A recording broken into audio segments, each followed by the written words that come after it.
Nous sommes le samedi 7 février et ce soir, eh bien évidemment, on vous raconte comment Donald Trump est sur tous les fronts, avec plus ou moins de succès d'ailleurs, mais il met la pression partout. Mesdames, messieurs, bonsoir.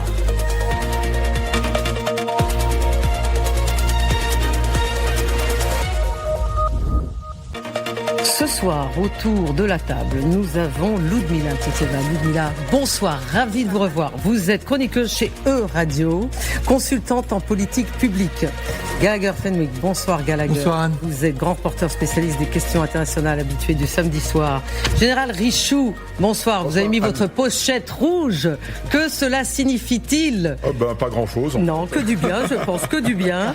Vous êtes ancien commandant de la 7e brigade blindée. Merci d'être avec nous ce soir. Sylvie Berman, ancien ambassadeur, entre autres, de France en Russie et auteur de ce livre que je vous conseille, L'ours et le dragon, très beau titre, sous-titre chez Talendier, Russie, Chine, histoire d'une amitié sans limite, j'allais dire sans fin, sans limite, point d'interrogation, n'est-ce pas ?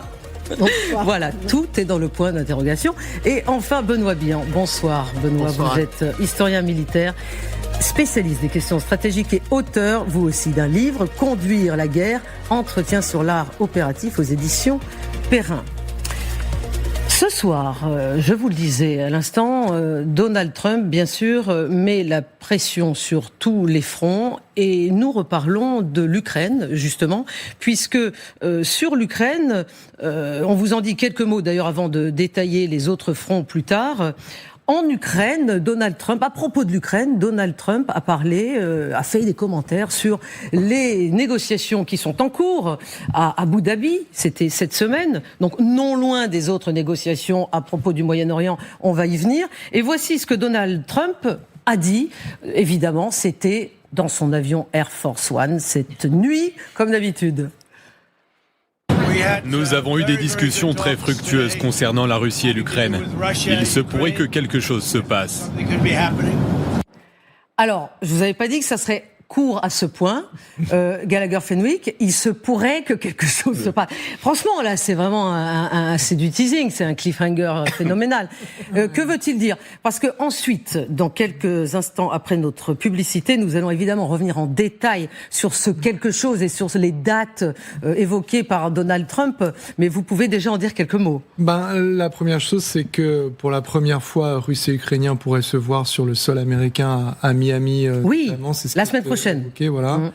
Ensuite, le président ukrainien Zelensky s'est d'ores et déjà exprimé en expliquant que eux avaient accepté l'invitation et il affirme qu'effectivement les États-Unis veulent la fin, en tous les cas la signature d'un accord avant cet été. D'ici l'été, c'est ça. Voilà. Simplement, Ludmila, je voudrais votre réaction sur ces deux points. Est-ce que c'est important, selon vous, qu'il y ait cette réunion, pour la première fois, effectivement, sur le sol américain ? Alors, je pense que ça marque quand même une nouvelle... quand même une nouvelle étape, on pourrait dire, parce que c'est vrai, jusqu'aujourd'hui, si vous regardez même les délégations qui étaient envoyées à Abu Dhabi, côté ukrainien, c'est assez haut niveau. On a quand même le représentant de l'administration du président, on a aussi le représentant, par exemple, du ministère des Affaires étrangères, et côté russe, c'était toujours les militaires, très très figés sur pas mal de points. Là, si ça sera sur le sol américain, on pourrait potentiellement envisager quand même la rencontre des chefs d'État. Là où c'est-à-dire, vous nous dites, Ludmila, qu'on va vers une rencontre potentiellement entre Donald Trump et Volodymyr Zelensky. Mais pas pour cette fois-ci, pour une fois d'après. Parce que là, on parle de la semaine prochaine. Hein. Ah non, mais pas pour la semaine prochaine, ça c'est vrai. Mais je pense que ceux qui sont en train de montrer, au moins, Trump, il essaie de montrer qu'il y a quand même du progrès dans ce type de négociation. Sauf qu'on voit sur le terrain, c'est-à-dire en Ukraine, qu'il n'y a pas du tout de progrès au niveau de ces négociations. C'est-à-dire que même le soi-disant arrêt de frappe contre les infrastructures énergétiques ukrainiennes qui était promis par les Russes, il n'était pas tenu. Alors, si on veut faire du théâtre et montrer qu'il y a quand même du progrès, ça serait de dire voilà, je vous invite chez moi à Miami et voilà, on va discuter. C'est très important pour Trump pour des raisons de politique interne, hein, pas pour des raisons de politique extérieure, malheureusement, parce que sur ce point-là, il n'a pas beaucoup changé. Alors, l'autre front sur lequel est Donald Trump, qui n'est pas des moindres, c'est celui du Moyen-Orient.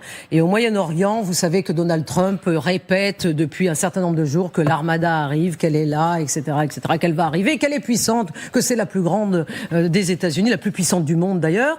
Eh bien, nous avons même été abreuvés d'images aujourd'hui, il y a quelques heures, par la communication du CENTCOM, les militaires américains, de ces images, c'est-à-dire du porte-avions Lincoln, qui, Général Richoud, est effectivement arrivé dans la région et sur lequel se sont montrés j'allais dire pavaner, si j'osais, les envoyés spéciaux de Donald Trump, c'est-à-dire son gendre Jared Kushner et Steve Witkoff, accompagnés bien sûr du général Brad Cooper. Alors, démonstration de puissance, bien sûr, l'expression que la guerre est la poursuite de la politique par d'autres moyens, ça c'est Clausewitz, c'est très très classique, et donc là vous avez les négociateurs, et puis ensuite il y a le gros gourdin, le bras armé, si la négociation ne vient pas. Donc les États-Unis démontrent bien qu'ils sont les maîtres. Là ils sont pas restés longtemps, ils sont partis. Oui, bien sûr, mais vous avez quand même une flotte qui est à peu près 10% de la flotte américaine, puisque c'est un porte-avions sur 11. Hein, c'est bon, pas donc 10%, c'est-à-dire... De 10% de l'ensemble de la flotte américaine. Donc c'est beaucoup ou pas beaucoup ? C'est plus que la flotte française vraisemblablement. C'est beaucoup. Non mais faites-moi une vraie réponse. Non, alors c'est beaucoup pour nous. C'est beaucoup pour nous. C'est pas beaucoup pour les Américains. Oui. Parce que normalement, vous avez la 5e flotte qui est toujours présente là. Il y a toujours un porte-avions. Et donc là, ce qu'il faut voir, c'est ce qu'ils ont en plus par rapport à ce qu'ils déploient normalement. Donc c'est pas absolument gigantesque par rapport à ce qu'ils déploient dans le golfe d'Oman habituellement. Bon, Benoît Bihan, il y a aussi, autre démonstration de force, sans doute allez-vous me dire, les B-52 qui sont arrivés aujourd'hui même au Qatar, donc sur la base d'Al Udeid au Qatar. Ça fait beaucoup quand même. Oui, alors là, les B-52 au Qatar, on est dans la pure démonstration de force, parce que si vous voulez frapper l'Iran, vous ne partirez pas du Qatar, parce que là, vous êtes à portée des missiles iraniens, et donc vous partirez plutôt de Diego Garcia ou directement des États-Unis. Les Trump et l'administration Trump manient très très bien la gesticulation politique, mais en termes ça pour vous c'est de la gesticulation? Oui, c'est de la gesticulation politique. Ça permet de rassurer les alliés, ça permet de faire des belles images qu'on commente à la télévision, mais en termes de... Donc vous pensez que c'est fait pour? Oui, c'est fait pour nous faire parler, donc nous tombons dans le piège, c'est cela? D'une certaine manière, oui. C'est pas fait pour frapper l'Iran, parce que si vous voulez frapper l'Iran, d'abord, vous n'allez pas communiquer comme ça, et puis surtout, vous allez baser vos bombardiers beaucoup plus loin, parce que vous n'allez pas les rendre vulnérables à une contre-frappe. Gallagher ? Moi, j'ai une lecture un petit peu différente. Je pense que c'est une expression de faiblesse à laquelle on est en train d'assister. Faiblesse américaine. Oui. Pour reprendre l'expression de Bertrand Badi, on est typiquement face à l'impuissance de la puissance. C'est-à-dire qu'il y a une armada colossale. Belle expression de Bertrand Badi. Oui, exactement. C'est un livre de 2004, je crois. Et le résultat, c'est que les Américains, ils font quoi? Ils se retrouvent à discuter face à des Iraniens qui leur disent non, nous on veut pas discuter à Istanbul, on veut discuter à Oman, et les Américains acceptent, et ensuite les Américains disent on veut discuter sur le nucléaire, le balistique, les proxys, les Iraniens disent non, on parlera pas du balistique, on parlera pas des proxys, et sur le nucléaire, qu'est-ce que vous êtes prêts à lâcher pour que nous on négocie?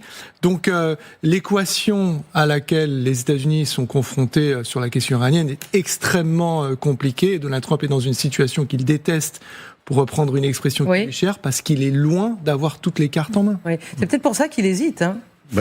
Précisément. C'est-à-dire que si ça se déclenche, là où je suis d'accord avec Gallagher, ce sera un échec. Parce que ça sera un échec. Mais la démonstration que fait Trump, c'est une démonstration de dissuasion. C'est-à-dire qu'il essaye de montrer qu'il est tellement puissant qu'il est inutile de lui résister. S'ils sont obligés de déclencher les feux, ça voudra dire que les négociations ont échoué. Donc ça n'est pas une réussite en soi. Mais il sera obligé à ce moment-là de déclencher le gourdin, parce qu'il n'aura pas réussi à convaincre les Iraniens de la propre puissance des États-Unis. C'est ça que ça veut dire. En quelque sorte, est-il contraint de le faire, de frapper? Sylvie Berman. On ne peut pas répondre à sa place, mais ce qui est intéressant, c'est que J.D. Vance a dit « il ne raisonne pas comme nous oui. ». Donc c'est effectivement très difficile. En parlant des Iraniens. En parlant des Iraniens. Et les Iraniens réagissent un peu en miroir des Américains, en disant « nous, on a la force, on peut frapper toutes vos bases, mais on préférerait la négociation ». C'est exactement ce que dit Donald Trump aussi. Et effectivement, l'équation est particulièrement difficile pour Donald Trump. Nous allons revenir sur tous ces sujets dans les moindres détails pour toute la soirée à venir. Surtout, restez avec nous dans quelques instants. Nous allons reparler de l'Ukraine, puisqu'on parle maintenant d'un calendrier assez inouï avant l'été. Et puis, nous irons aussi côté Iran pour partager avec vous un clip qui vient d'être diffusé sur la télévision d'État iranienne, qui symbolise le guépard iranien, l'aigle impérial russe, j'allais dire, non, américain. Vous verrez la suite tout à l'heure si vous restez avec nous sur LCI. Bien sûr que vous resterez avec nous. Bonsoir ou rebonsoir, merci d'être avec nous sur LCI au 1444e jour de guerre entre la Russie et l'Ukraine. Cette nuit, la Russie a lancé une nouvelle attaque combinée contre différentes régions. 2 missiles Zircon ont été tirés depuis la Crimée, 21 missiles de croisière depuis la mer Caspienne, 16 missiles Calibre depuis la mer Noire et 408 drones de combat. En tout, résultat, des infrastructures énergétiques bien entendu essentielles ont été détruites, mais aussi des lignes à haute tension et des centrales thermiques. Ludmila, après cette attaque, Ludmila Totieva, une fois encore, l'Ukraine a été obligée de demander de l'aide d'urgence à la Pologne, oui. qui la lui a donnée. La Pologne aide toujours l'Ukraine. Oui, c'est le cas. Il faut juste souligner le fait que l'attaque de ce matin, c'est-à-dire dans cette nuit-là, elle était plus dramatique que les attaques même précédentes parce que ça a visé l'architecture même en fait du système énergétique ukrainien, les 2 lignes de haut voltage très importantes. Ludmila, un instant, regardez cette carte sur laquelle nous voyons oui. donc il y avait autour de 400 drones, les missiles, les drones, voilà les trajectoires. Donc ça a été particulièrement intense cette nuit. Donc vous disiez qu'il y avait eu des dégâts particuliers sur les infrastructures énergétiques. Oui, parce que 2 lignes de haut voltage étaient visées. C'est ces 2 lignes-là qui sont critiques pour que le système énergétique ukrainien continue de fonctionner. Il faut aussi rappeler le contexte. Et c'est vrai qu'on n'est pas en fait revenu vers ce qui se passe en Ukraine aujourd'hui. Il y a les température allant jusqu'au moins 20 degrés dans les nuits oui, et dans un les hiver jours. Tout à fait inhabituellement froid. Ça fait plus de 10 ans qu'il n'a pas fait aussi froid. Exactement, c'est un hiver de plus froid qu'on a eu. Et ce qui se passe, c'est que la Russie, spécifiquement dans ce temps-là, en sachant que la population subit déjà les coupures d'électricité, les coupures de chauffage, parce que ils avaient déjà commencé les attaques depuis le mois d'octobre, les Russes, pour mettre à plat les systèmes énergétiques ukrainiens.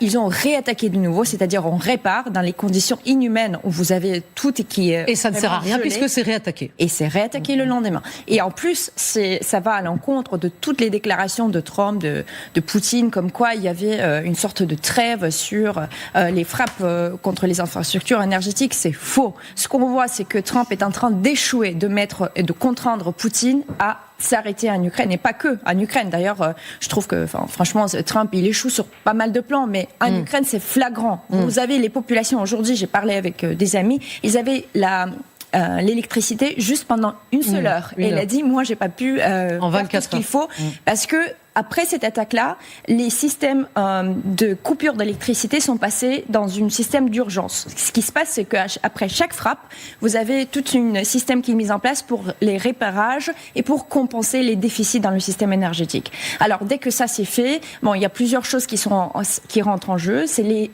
imports d'électricité aussi de la part, par exemple, de la Pologne. Mais dès que ça s'est normalisé plus ou moins, ça ne veut pas dire qu'il y a de l'électricité de retour. Ça continue d'être des coupures très importantes. Vous pouvez avoir seulement 4 heures d'électricité par jour. Aujourd'hui, c'est 1 heure. Pourquoi ? Parce que c'est rebasculé dans l'urgence. Parce que, encore une fois, le système, il est tellement attaqué, il est tellement accablé que même les 4 heures, on ne les a pas. Certaines régions, il reste comme Kharkiv par exemple, puisqu'il y avait une station thermique complètement détruite, eux, ils sont restés sans le chauffage, pour la plupart. La partie de la région de Lviv aussi, ils sont restés sans le chauffage. Donc à l'ouest. à l'ouest. C'est pas que c'est pas que proche du front, ou bien Kiev qui est concerné. C'est dramatique. Fidèles à leur réputation de harceler sans relâche l'ennemi, les Ukrainiens ont réussi à provoquer des dégâts, donc côté russe, sur un hangar et des infrastructures qui accueillent leurs missiles balistiques intercontinentaux. Il s'agit, donc c'est à Kapustin Yar, dans la région de Astrakhan. Que cachent ces hangars, ces infrastructures, Général Richoux? C'est bien sûr le missile Oreshnik. Donc le fameux missile Oreshnik, qui est l'arme suprême qu'on ne peut pas intercepter, etc. Donc, alors ce qui est intéressant... Enfin, qu'on ne peut pas intercepter... Théoriquement, on nous explique qu'il n'est pas interceptable, mais en même temps, on ne sait pas très bien si ce missile est véritablement opérationnel ou pas. Il y en avait un qui avait été lancé sur... Dnipro, justement. Il a été lancé en 2024 sur Dnipro. Voilà, c'est ça. Et donc, on n'en a pas vu beaucoup quand même sur le terrain jusqu'à présent. Mais ce qui est intéressant là, c'est que ce serait un missile Flamingo. Alors le missile Flamingo, c'est une évolution d'un missile de l'époque soviétique. Donc c'est un missile de production ukrainienne. De production ukrainienne, mais relativement rustique et qui pourrait tirer. Alors il est mis pour 3000 km, j'ai un peu de doute, mais déjà il va très loin. Il peut aller au moins à 2000. Donc c'est la preuve également que les Ukrainiens sont capables de rendre les coups de la même manière que les Russes, et qu'aujourd'hui ils ont une production, ce qu'ils n'avaient pas au départ, puisqu'ils demandaient des missiles aux Occidentaux. Aujourd'hui ils ont leur propre production de missiles qui leur permet d'aller très très loin et de faire très mal également aux Russes. Et ce qui est intéressant pour terminer, c'est que aujourd'hui on ne voit plus de bombardements aériens, quoi. C'est véritablement, vous avez vu un peu la carte absolument extraordinaire. Eh bien, ce sont des missiles, des drones qui bombardent comme ça. Et il n'y a plus de bombardement avec, comme le font les Américains avec des B-52, des B-2. C'est véritablement une guerre de missiles et de drones. Benoît Billon, en pleine période de pourparlers, Ludmila vient de le rappeler, la Russie a annoncé justement une nouvelle arme anti-drone, le Manpads Hermes, conçu pour engager donc des drones et des hélicoptères à basse altitude. En quoi cette arme de défense aérienne portable à courte portée serait-elle plus efficace ? Alors, on n'a pas d'éléments sur son efficacité opérationnelle, mais l'utilité tactique d'une telle arme, c'est en fait de permettre à nouveau de la manœuvre sur le front. Là, on était plutôt sur les frappes sur les arrières. Oui, loin. Celle-ci nous ramène sur le front, où en fait la menace aujourd'hui, c'est moins les hélicoptères, en tout cas pour l'armée russe, c'est essentiellement les drones ukrainiens, et donc donner aux fantassins, donner aux unités de pointe des armes qui leur permettent de se débarrasser de ces drones, c'est leur permettre à nouveau peut-être de se concentrer, en tout cas de manœuvrer, donc de mener des opérations offensives plus ambitieuses. D'accord. Pour autant, les drones, beaucoup des drones qui sont utilisés sont des tout petits drones, donc à voir si ce type d'arme est véritablement performant contre Justement, la menace. Nicolas Richoux, nous vous partageons une citation d'une société russe qui produit ce Manpads Hermès. L'aérodynamisme de Hermès a été amélioré, disent-ils. Le système est désormais plus maniable. De plus, le lanceur est maintenant conçu pour 5 tirs contre 3 auparavant. Alors, en France, on a ce genre de missile qui s'appelle le missile SATCP, donc c'est le courte portée.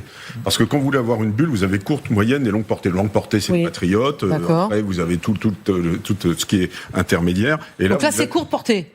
Donc c'est nécessaire. Ils en avaient pas assez. Ils n'avaient pas. Vraisemblablement non. Alors il peut y avoir les drones et puis il peut y avoir également les hélicoptères, parce que les Ukrainiens ont aussi des hélicoptères. Ils ont encore des Mi-24. Ils ont un certain nombre de vecteurs, pas énormément, mais ça permet de taper efficacement ce genre de choses-là. Donc effectivement, ça permet de couvrir la partie tactique sur la ligne de front, mais véritablement sur des distances relativement faibles. Mais quand on veut une couverture aérienne totale, il faut courte portée, 5. Il faut les 3, oui, évidemment. Ensuite, il faut 15, 50, grosso modo, puis ensuite jusqu'à 150, voire 250 km avec les Patriotes, les SAMPT, etc., qui sont francs. Bon, évidemment, la Russie profite. Il faut multiplier les couches de défense, bien évidemment, c'est logique. Ce qui ajoute à la bravoure des soldats ukrainiens, on l'a maintes fois dit dans cette émission, sur cette chaîne, c'est leur audace, bien sûr, et leur capacité d'innovation, leur inventivité, leur adaptabilité. Preuve en est cette tactique unique pour lutter contre les températures glaciales, on l'évoquait à l'instant, de cet hiver qui n'a pas été aussi rigoureux en Ukraine depuis plus de 10 ans. De quoi s'agit-il ? Eh bien, pour tenter de maintenir la charge de leur batterie de drones, que font les Ukrainiens ? Eh bien, ils les enveloppent dans des semelles de chaussures chauffantes. Voilà ce qu'ils font. Sinon, l'autonomie est réduite. Benoît Billon, ça vous semble une bonne façon de faire? C'est-à-dire que concrètement, ils utilisent des petits conteneurs chauffants pour maintenir justement la batterie, parce que sinon elle se décharge, bien évidemment. Oui, c'est ça. C'est-à-dire qu'en fait, les batteries, alors c'est vrai pour les drones, c'est vrai pour les véhicules électriques, les gens qui nous regardent et qui ont des voitures électriques en ont déjà fait. Oui, moi j'ai un vélo électrique, je peux vous dire que c'est le cas aussi. Voilà, et donc je suis obligé de pédaler bien plus en hiver. Dès qu'il fait froid, l'autonomie des batteries, la charge des batteries est beaucoup plus faible. Et c'est vrai aussi pour les drones, au passage.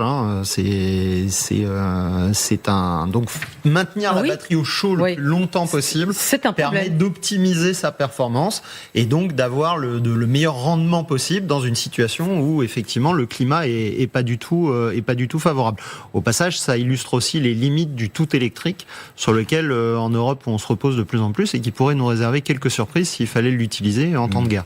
Oui, ben là on aura bien du mal dans les conditions de notre monde occidental d'aujourd'hui à ne pas utiliser l'électrique. Hein. Mais c'est une vraie vulnérabilité. Oui, je suis absolument d'accord, c'est une vulnérabilité, moi, dans ma jeunesse. Donc il faudrait revenir à quoi dans votre jeunesse, Gérald Richoux? De quoi s'agissait-il? Dans ma jeunesse, par exemple, les missiles, ils étaient philo-guidés. Il y avait que des missiles philo-guidés? Oui, philo-guidés. Dans cette guerre en Ukraine, on y est revenu. On y revient. Oui, voilà, on en a vu. Et également, il y avait des batteries, mais beaucoup moins. Par exemple, aujourd'hui, le Fantassin, il est équipé d'énormément de batteries parce qu'il a besoin de batteries. Trop, à votre sens? Trop, c'est le sens du combat d'aujourd'hui, mais beaucoup, parce que c'est de la logistique extrêmement complexe. Il faut les stocker dans des conditions particulières.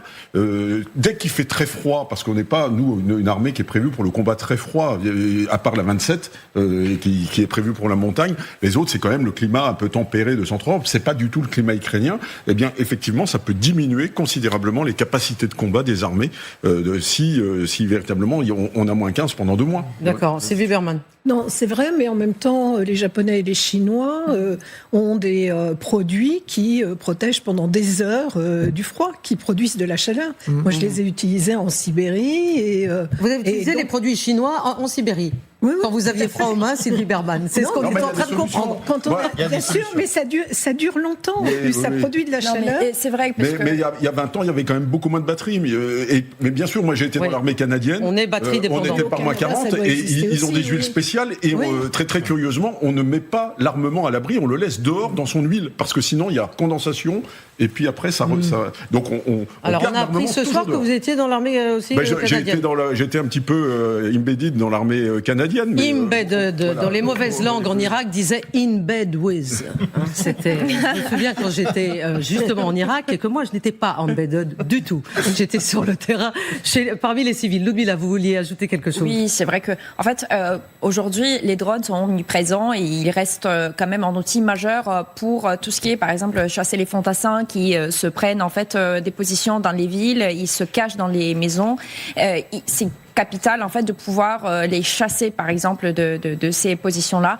Si vous avez les conditions de moins 20, moins 15 degrés et c'est capital que vous puissiez quand même utiliser l'électronique avec vous, voilà, vous utilisez ce que vous avez. Je pense que c'est pas la première fois que justement les Ukrainiens, les soldats feront preuve de cette inventivité parce que leur vie en dépend et effectivement les Russes ils ne se joignent pas d'utiliser beaucoup plus d'hommes et tout mettre pour empaquer, sacrifiant quand même des masses, même dans ces conditions-là, qui sont très dramatiques, dans les tranchées surtout. On a peut-être l'impression, vu de l'extérieur, que les pourparlers de cette semaine à Abu Dhabi, donc tripartite entre Américains, Ukrainiens et Russes, pour mettre un terme à cette guerre en Ukraine, piétine, mais c'est faire fi des prétentions, de la volonté, de la détermination, de l'optimisme, mal placé, diraient certains, de Donald Trump en matière de mise sous pression. Qu'a dit Donald Trump à propos justement de ce qui a été dit dans ses pourparlers, de ce qu'il espère qui pourrait se passer? Nous avons eu des discussions très fructueuses concernant la Russie et l'Ukraine. Il se pourrait que quelque chose se passe. Il se pourrait que quelque chose se passe. Sylvie Berman, vous êtes diplomate. C'est très diplomate de dire ça, non? Oui, tout à fait, mais enfin, depuis le début, il se montre optimiste, il dit toujours « j'ai une très bonne relation avec Vladimir Poutine », il fixe à chaque fois des dates butoirs qui ne sont jamais tenues, mais on ne peut pas dire que rien ne s'est passé jusqu'à présent. C'est des délégations qui ne se rencontraient jamais. Et qui maintenant se rencontrent en bilatéral, mais qui sont plutôt mal passées entre les Ukrainiens et les Russes. Donc ça se passe mieux, vous dites, quand il y a la tierce partie américaine. Non, mais bien sûr. Alors ça ne veut pas dire qu'il y a un accord pour le moment, mais je pense qu'il y a des évolutions importantes, y compris sur les garanties de sécurité qui sont demandées par l'Ukraine. Reste le problème, effectivement, des territoires qui est très difficile. Et ce que les Américains essaient de faire, c'est de convaincre les deux qu'il peut y avoir une zone démilitarisée, une zone économique spéciale, pour essayer de régler ce problème qui est insoluble. Alors, restons un instant sur cette problématique des dates, puisque maintenant, on apprend effectivement que il est possible, en tout cas c'était un souhait côté américain, que la Russie et l'Ukraine, Gallagher, se mettent d'accord pour le mois de mars. Et dans ce cas-là, l'accord serait soumis à un référendum, puisque la constitution ukrainienne le nécessite auprès des Ukrainiens. Et il y aurait donc un référendum qui serait tenu en Ukraine et simultanément des élections nationales. Je vais demander son avis aussi à Ludmila tout de suite. Tout ça, c'est évidemment théorique et c'est sous la pression des Américains qui concrètement font qui donnent leur date, leur désiderata à Zelensky que voilà, maintenant il faut qu'il abandonne tout le Donbass, sinon les Américains vont complètement lâcher les Ukrainiens. Le 14 janvier dernier, Donald Trump a accordé un entretien à Reuters et à la question de savoir qu'est-ce qui bloque dans ces négociations, il répond l'Ukraine. Et ensuite, il pose la question, mais qu'est-ce qu'il bloque concrètement? Et la deuxième réponse, Zelensky. Donc il n'a pas changé. Il n'a pas lâché l'affaire sur Zelensky. Ça donne le sentiment d'un jour sans fin. Et puisqu'on est dans une séquence Ukraine, et c'est une bonne chose, il faut quand même faire un point de situation un peu global. On a ce chiffre terrifiant qui est sorti récemment. 2 millions de morts et de blessés au global. Une situation qui reste attritionnaire. 2 millions sur toute cette guerre. Oui, avec globalement des deux côtés. Oui, et Ludmila Totieva tout à l'heure a très bien décrit la situation humanitaire du côté ukrainien. Elle est très difficile économiquement parlant du côté russe, et ça, les deux adversaires le savent. Et les Américains sont en train, encore une fois, à la demande de Donald Trump, de mettre une pression absolument colossale, maximale sur les Ukrainiens pour qu'ils cèdent enfin, surtout, la centrale de Zaporijia, les territoires du Donbass, les questions les plus épineuses et sensibles. Et côté russe, on joue le processus pour le processus. Je suis d'accord avec Madame l'ambassadeur que, maintenant, c'est un peu mieux, dans la même pièce, mais concrètement, vous êtes dubitatif. Qu'est-ce qu'il en ressort? Oui, ça c'est un euphémisme. Ça, je sais que vous êtes dubitatif, c'est peu de le dire. C'est un euphémisme. Ludmila, sur ces élections éventuelles et notamment ce référendum. Alors, ce qu'on sait, c'est que ça va être très dur et presque impossible de les organiser dans les délais qui étaient annoncés. Ce qui était dit par la partie ukrainienne, qu'ils sont plutôt d'accord pour faire les élections, sauf que ça va nous prendre au moins 6 mois pour préparer en bon ordre. Donc ça va pas, là. On parle du mois de mai, c'est totalement utopique. Si Poutine aurait eu la volonté d'obéir à ces délais qui sont avancés par Trump, ce sera peut-être mieux. Et pas que l'Ukraine soit dans les situations de pied au mur, et voilà, vous faites ce qu'on vous demande à faire. Ce qui est aussi intéressant, c'est que quand le président Zelensky a donné l'entretien, on répondait à des questions des journalistes ukrainiens, on lui a posé la question sur et si jamais il n'y a pas d'accord, alors au mois de juin, jusqu'au juin, qu'est-ce qui va se passer? Est-ce que ça veut dire que les États-Unis vont sortir de toute négociation? Et sa réponse elle était intéressante. Il a dit, en gros, on ne sait pas, mais ce qu'on voudrait bien, c'est qu'ils restent quand même dans cette négociation-là. S'ils sortent, c'est vrai que ça va être compliqué. Ce qu'on sait aussi, juste le dernier mot sur l'élection, c'est vrai que la cote de popularité du président Zelensky, il a baissé depuis 2022, mais c'est au-dessus quand même de 50%. Alors je pense qu'il est plus ou moins sûr d'être réélu. C'est ce que les sources internes en Ukraine disent aussi, c'est-à-dire que il n'y a pas vraiment un autre candidat aujourd'hui, potentiellement, mais... Zaloujny, son ancien chef d'état-major. Exactement. Chef des armées. Il semble que le président Zelensky aujourd'hui est plus ou moins confiant qu'il va être réélu si les élections vont être tenues. Ce qui est sûr aussi, c'est que, par exemple, le référendum que vous avez mentionné, Anne, ce référendum, ce sera sur les questions territoriales, parce que c'est que le peuple ukrainien qui peut décider sur les questions territoriales, d'où, par exemple, la question sur la zone soi-disant démilitarisée dans le Donbass. Président Zelensky, comme je pense la plupart du peuple ukrainien, est d'accord sur le fait que ça ne va changer rien. C'est-à-dire que qu'il soit une zone démilitarisée ou autre, elle va être jamais reconnue russe et que ça va pas changer à l'appétit de Poutine. Maintenant, comment on va faire si la population ukrainienne va dire non à toute cette partie d'accord, soi-disant, qui était négociée par les délégations.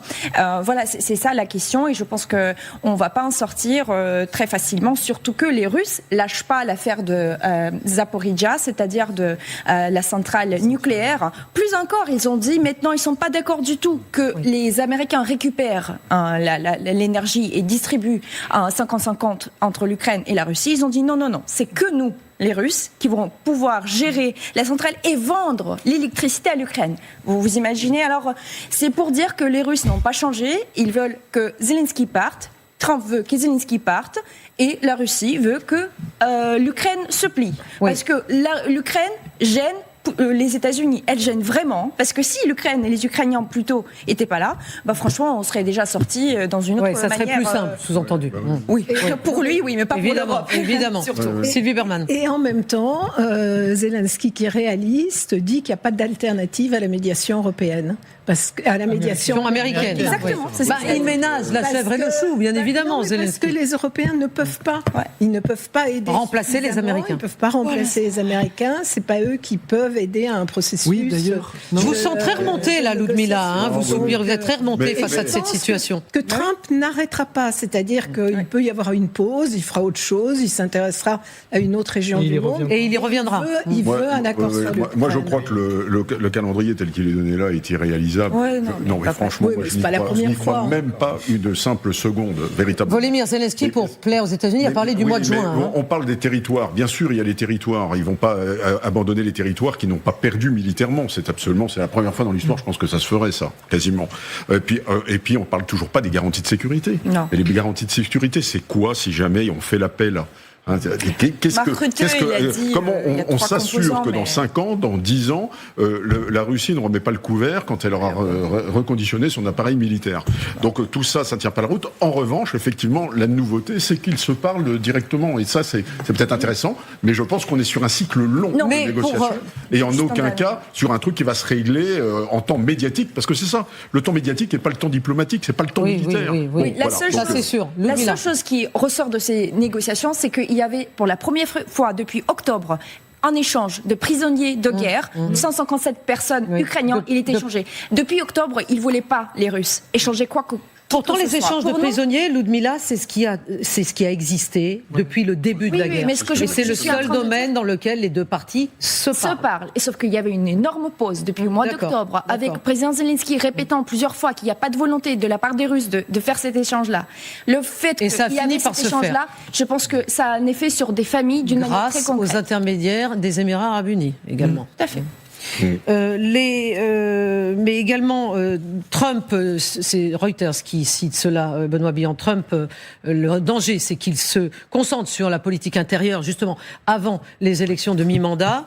La marge de manœuvre du président pour conclure des accords se réduit, du président ukrainien. Si c'est pas mettre la pression, ça, je ne sais pas ce que c'est. Oui, mais il y a une volonté des Américains de conclure vite, et il y a une volonté des Russes comme des Ukrainiens, je pense, de temporiser le plus possible. Pour des raisons différentes. Pour des raisons différentes, bien évidemment. Mais toujours est-il que dans cette négociation, depuis le début, le problème, c'est qu'on a des déclarations américaines qui sont reprises par un camp ou par un autre, mais jamais par les deux en même temps, de la même manière. Et donc, on voit bien qu'en fait, on n'est pas dans une véritable négociation. On est dans une espèce de jeu de dupes permanent où chacun pousse ses intérêts. Et les Russes, à mon sens, restent sur l'option militaire. Leur première option, ça reste l'option militaire.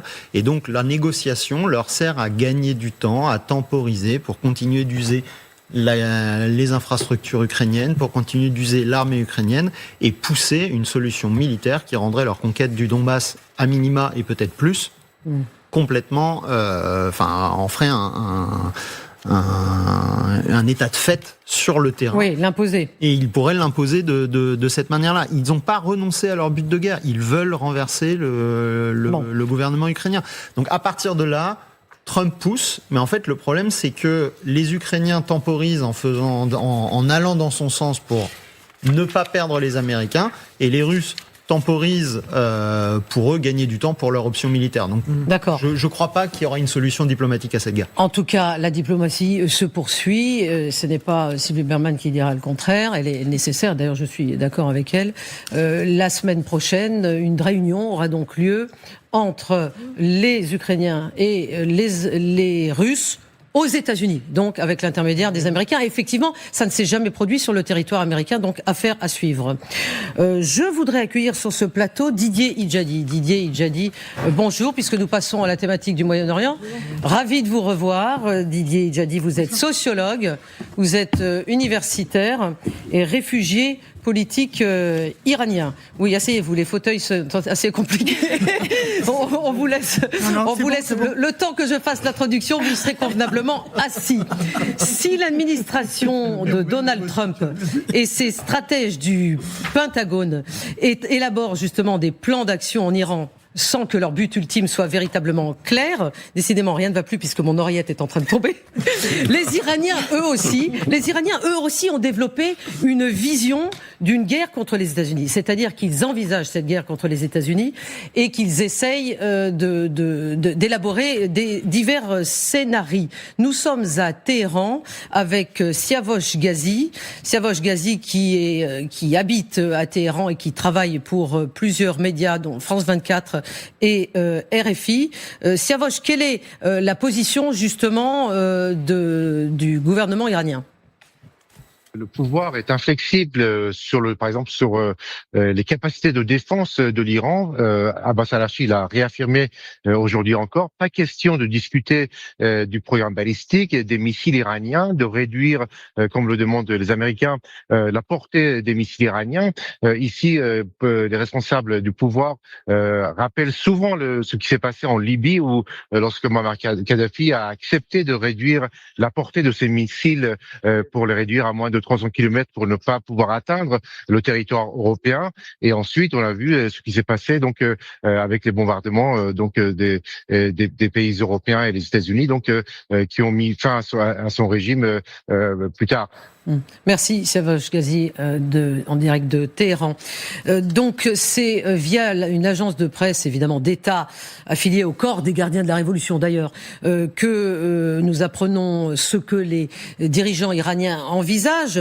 Nous allons détailler tout cela, mais en gros ils envisagent d'abord des frappes contre les bases américaines, 2 l'ouverture de nouveaux fronts par leurs alliés interposés, s'il leur en reste encore et qui ont encore une capacité de nuire. On va en discuter. 3, la cyberguerre. Et 4, la paralysie du commerce mondial du pétrole, bien sûr, dans le détroit d'Ormuz.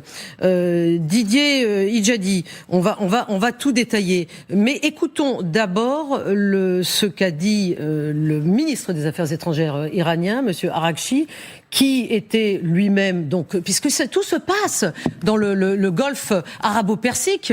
Nous venons de parler des négociations en ce qui concerne la guerre en Ukraine, c'était à Abu Dhabi. Et là, les discussions concernant l'Iran se sont déroulées à Mascate, la capitale du sultanat d'Oman. Et suite à ces négociations qui se sont terminées hier, le ministre des Affaires étrangères iranien a donné une interview. On en écoute un extrait. La possibilité d'une guerre est toujours présente et nous y sommes préparés. Cette préparation vise à trouver des solutions qui permettent d'éviter la guerre.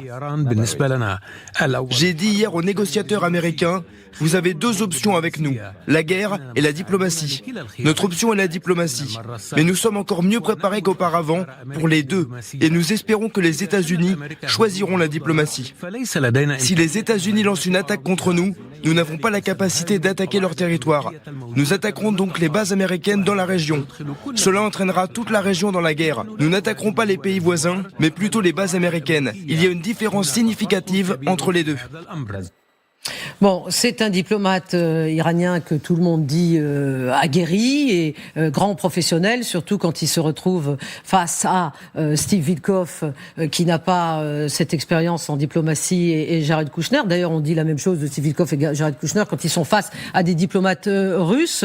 Mais Didier Ijadi, donc on a vraiment là l'impression, enfin c'est même pas une impression, c'est l'image que veut projeter la République islamique, qu'elle veut à la fois rester diplomate, c'est-à-dire rester ouverte au dialogue, et en même temps, bien sûr, exprimer le fait qu'elle ne se laissera pas faire. Absolument. Il y a dans cette histoire-là, il y a 4 acteurs. Le premier acteur, c'est le régime islamiste au pouvoir. Ce régime-là a une politique caractérisée par la propagande. Vous dites islamiste, hein ? Oui, absolument. C'est ce que j'ai entendu. Parce que je rappelle qu'il s'agit de la République islamique d'Iran. C'est le totalitarisme islamique. Ou islamiste. Pour moi, c'est pareil. J'ai compris. D'ailleurs, j'ai expliqué dans mon ouvrage. Bon, alors on peut se reporter à votre ouvrage, bien évidemment. Qui s'appelle Iran, islamisme et laïcité. Laïcité, c'est ça. Voilà. Vous me l'avez offert la dernière fois. Vous avez raison. D'un affrontement. Donc, vous disiez 4 acteurs. Si vous voulez, sur ce point-là, le régime, en fait, cherche à la fois à menacer, mais également à proposer, soi-disant, une démarche de négociation.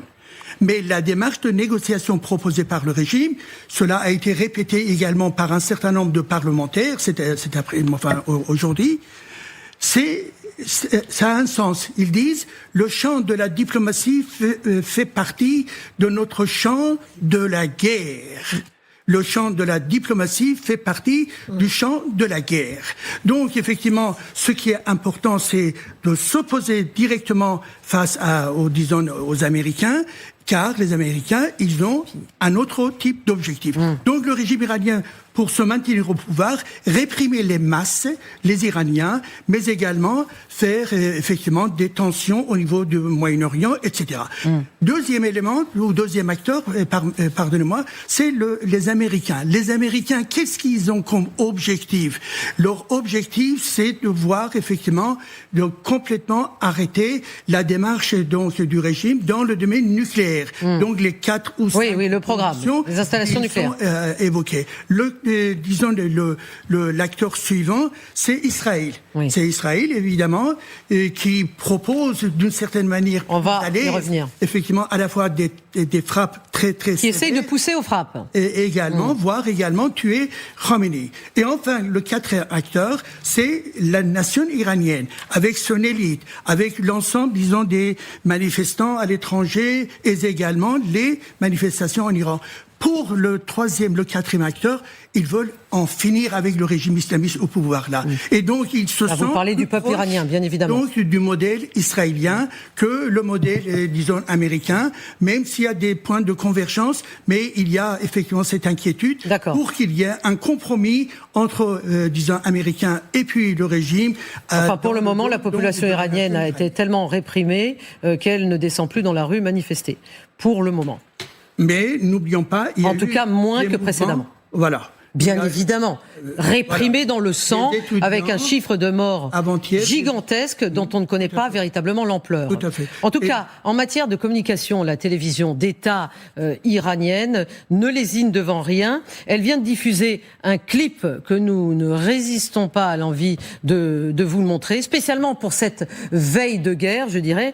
Et on y voit, vous allez voir, le guépard, qui est symbole de la fierté nationale iranienne, et l'aigle, symbole des États-Unis, qui n'est pas un aigle, mais un pirargue. C'est ça. Regardons.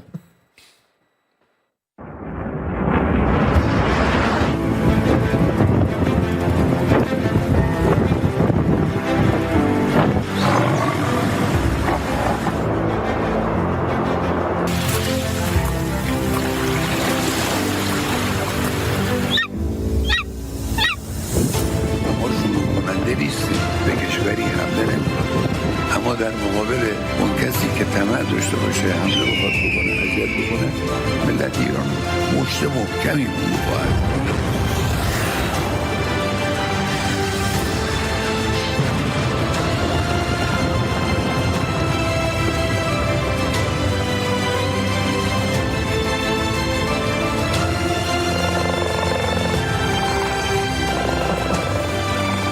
Bon, le silence régnait sur ce plateau pendant que nous observions ce clip. Benoît Billan, effectivement, donc les phrases prononcées font référence à une phrase du Guide suprême. Évidemment, nous ne commencerons pas la guerre, mais si on nous la fait, évidemment, nous serons capables de répliquer. Oui, c'est une façon plus... Bon, mais c'est très à l'américaine, je trouve, ce clip. Oui. Alors avec toutes les erreurs des modèles d'IA, le porte-avions qui change de numéro 2 fois dans la vidéo. Ah, vous avez eu le temps de remarquer ça, bravo. Il y a un certain nombre de petits défauts, mais disons que c'est une autre façon de répéter pour une autre audience ce qui a été dit dans la séquence juste avant par le ministre des Affaires étrangères.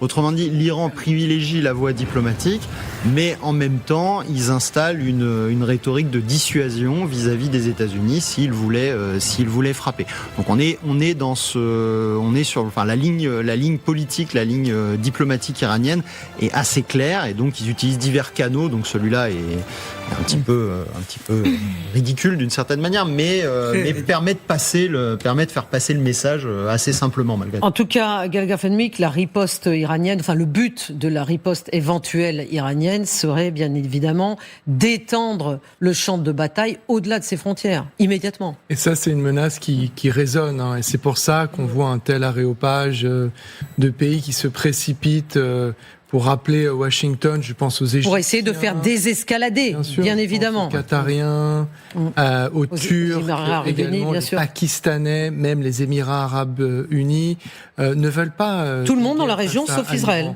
Précisément parce que l'Iran fait ou suspend cette épée de Damoclès au-dessus de la région. En fait, on a une situation, si vous voulez, d'affrontement potentiel entre une puissance, celle des États-Unis, qui est une puissance de conquête. Alors conquérir l'Iran ne serait pas une mince affaire, pourrait déployer quelque chose d'absolument colossal, face à une puissance de nuisance. C'est-à-dire qu'on n'imagine pas une seconde l'Iran, si vous voulez, conquérir les États-Unis ou même l'emporter. Mais ce serait quoi une victoire pour ce régime ? Et c'est comme ça qu'il perçoit les événements de juin dernier. La victoire est définie non pas par le fait de, conquérir l'adversaire, mais la victoire elle est définie par la survie. Le fait d'avoir survécu à une opération conjointe israélo-américaine est en soi une victoire, c'est cela. C'est un succès colossal. Et la surprise stratégique de juin dernier, outre la maîtrise du ciel de l'Iran en l'espace de quelques heures par les forces aériennes israéliennes, c'est les missiles balistiques iraniens qui percent les défenses israélo-américaines pour taper Tel Aviv et Bat Yam. Et d'où l'immense hésitation de Donald Trump qui, et ça c'est probablement ce que ses généraux lui expliquent, s'est retrouvé quelque part dans un piège et face à une équation bien plus compliquée que ce qu'il espérait, sans doute mu par une espèce d'hubris inspirée par l'épisode vénézuélien qui n'a rien à voir avec ce régime et ses 47 années d'expérience. Alors, il y a également la possibilité des cyberattaques. Les cyberattaques, dont donc sur des vulnérabilités, bien évidemment, américaines, qui pourraient être le réseau des transports, les infrastructures énergétiques, les systèmes financiers, bien évidemment, c'est là où les systèmes occidentaux ont des vulnérabilités, les communications militaires. Ça serait possible, ça, de perturber, Benoît Billan, la logistique américaine dans la région, de compliquer le commandement et le contrôle.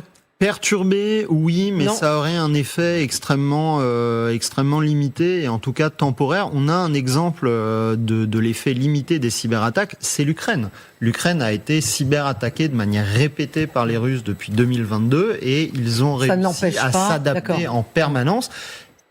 Les Iraniens n'ont pas les capacités cyber des Russes et donc ils auraient moins de moyens de faire mal aux Américains. Donc qui nuisent aux Américains, oui, mais probablement pas longtemps et ça n'empêcherait pas les contre-frappes. Mais là, on n'est pas sur Internet. Les systèmes militaires, c'est de l'intra. C'est-à-dire que c'est pas connecté avec l'extérieur. Bien sûr. Donc, vous voyez, nous, on avait intranet et Internet. Alors les deux peuvent être en temps de quand tout va bien, on arrive à les connecter. Mais moi j'ai vécu plusieurs fois le fait que quand on monte en gamme, eh bien on a plus. Quand on est sur Intranet, on n'a plus accès à Internet. C'est absolument séparé. Et quand on parle de vecteurs comme décisifs, comme des missiles Tomahawk, etc., c'est de l'intra. Et à mon avis, ils sont absolument pas capables de brouiller toutes ces affaires-là. Ouais. En revanche, les Américains, eux, pourraient brouiller sans aucun doute, Didier Djadi, paralyser la production d'électricité iranienne. Oui, la possibilité, disons, de la part des Américains, pour les Américains, afin de détruire pas mal d'infrastructures, ça existe. Mais surtout, ce qui est évoqué, c'est attaquer les centres névralgiques, donc du régime. Ils n'ont pas forcément, effectivement, disons, la structure civile en Iran là. Et un autre point à ne pas négliger véritablement la nature de ce régime-là, qui a une capacité de nuisance. C'est vrai, il y a cette capacité, de survie, mais surtout la nuisance par rapport au monde, disons, dans le monde, mais également dans la région, mais vis-à-vis du peuple iranien. Si on sous-estime la capacité de nuisance, eh bien, on laisse vivre encore ce régime-là. Il faut que le monde sache que ce régime-là est nuisible pour tout le monde, pour le peuple iranien, mais également la région, un des facteurs essentiels. Mais je crois que tout le monde le sait, ça, Didier Djalili. Comment ? Tout le monde le sait, ça. Je ne sais pas si tout le monde le sait ou le fait. Mais entre le savoir et être capable de mener une opération qui soit sans risque, évidemment, quand même, le fossé est grand. Il y a une certaine mollesse dans la diplomatie internationale, y compris. Voilà, c'est ça que vous vouliez nous dire. Vous voyez, je vous pousse dans vos retranchements. En fait, vous voulez critiquer la mollesse. Merci. Allez-y, critiquez la mollesse. Et justement, on vient de prendre la décision d'intégrer effectivement les pastorants sur la liste. Donc, ça, c'est une bonne décision. C'est une bonne décision. Mais j'imagine que vous trouvez qu'elle arrive bien tard. Voilà. Un peu tard. Mais néanmoins, ce qui est aussi essentiel, c'est de voir pratiquement, il ne s'agit pas seulement de le laisser sur la liste, disons, du terrorisme, mais il faut fermer les ambassades. Si un régime, il est terroriste, c'est-à-dire, effectivement, il n'a pas le droit d'avoir des ambassadeurs, cher ami. Alors, ce sont les passes d'Aran. Les Iraniens, tout ce qui est corps diplomatique, à mon sens, n'a pas été déclaré terroriste. Mais à partir d'une analyse, c'est vrai, à partir d'une analyse qu'on fait concernant les pastorants comme le pivot principal du régime iranien, et donc ça va de soi, un régime qui a une armée idéologique forte qui est considérée comme terroriste, et donc les gens qui commandent cette armée-là, ce sont des mollahs au pouvoir. Bon, en tout cas, la décision n'a pas encore été prise. Effectivement, Donald Trump, sans doute, hésite. Ses généraux lui proposent différentes propositions. Il a le temps encore pour décider, mais c'est lui qui décidera. Pendant ce temps, en tout cas, il envoie des B-52 sur la plus grande base aérienne américaine dans la région, au Qatar, et il envoie également ses émissaires, c'est-à-dire son gendre, Jared Kushner, et Steve Witkoff, qu'on disait débutant en diplomatie, évidemment ami de Donald Trump, jouant au golf avec lui. Mais enfin là, maintenant, ça fait quelques mois qu'il fait de la diplomatie. Je ne sais pas si on peut le considérer comme un professionnel, mais il ne cesse de faire de la diplomatie puisqu'il est sur tous les fronts. Et voici qu'il était sur cette Abraham Lincoln, donc le porte-avions, le grand porte-avions américain. Nous avons reçu ces images il y a quelques instants. C'est une évidente projection de puissance de la part des Américains, Benoît Bihan. Oui, Et c'est pour nous faire attendre, c'est pourquoi faire toutes ces images qu'on reçoit. C'est un petit peu le pendant de la propagande iranienne qu'on a vu il y a un instant. Ça. Vous voulez dire que quand c'est les Iraniens, on appelle ça de la propagande, et puis sinon, du côté occidental, on dit que c'est de la com. Dans les deux cas, alors nous, on appelle ça pudiquement de la communication stratégique, mais c'est de la propagande. L'objectif des Américains, qui n'ont pas aujourd'hui dans la région un dispositif qui leur permet de mener des frappes de longue haleine sur l'Iran. Ils ont plutôt un dispositif qui est là pour défendre leurs intérêts dans la région, défendre leurs alliés, en premier lieu Israël bien sûr, et défendre leur base. Donc vous dites que les Américains, ce qui les intéressait, ça c'est plutôt, de toute façon, ça c'est toujours ce que Trump a voulu, que ça soit court. Rapide. Oui, c'est que ce soit court, mais les Iraniens justement les placent devant une alternative en leur disant si on y va, ça va être long parce qu'on va riposter, parce qu'on est résilient, etc. Et donc chacun montre les muscles. Et on est dans l'environnement de la négociation. Chacun montre, alors les Américains montrent leur gros porte-avions, les Iraniens montrent que le gros porte-avions peut être détruit par leurs gros missiles, et ainsi de suite. Tout ça est un petit peu, est évidemment exagéré de part et d'autre. La puissance réelle est moindre que ce qu'en fait la communication. De part et d'autre. De part et d'autre. L'objectif est de montrer la force, montrer la résolution vis-à-vis de l'adversaire, et de préparer les conditions d'une négociation dont on ne sait pas très bien ce sur quoi elle va déboucher pour l'instant. Alors, peut-être peut-on considérer que les pourparlers d'hier à Mascate ont été fructueux, alors qu'ils n'ont pas vraiment été, mais essayons de changer un petit peu d'optique, dans le sens où ils n'ont, c'est pour parler, ni aggravé les tensions, ni provoqué de frappe.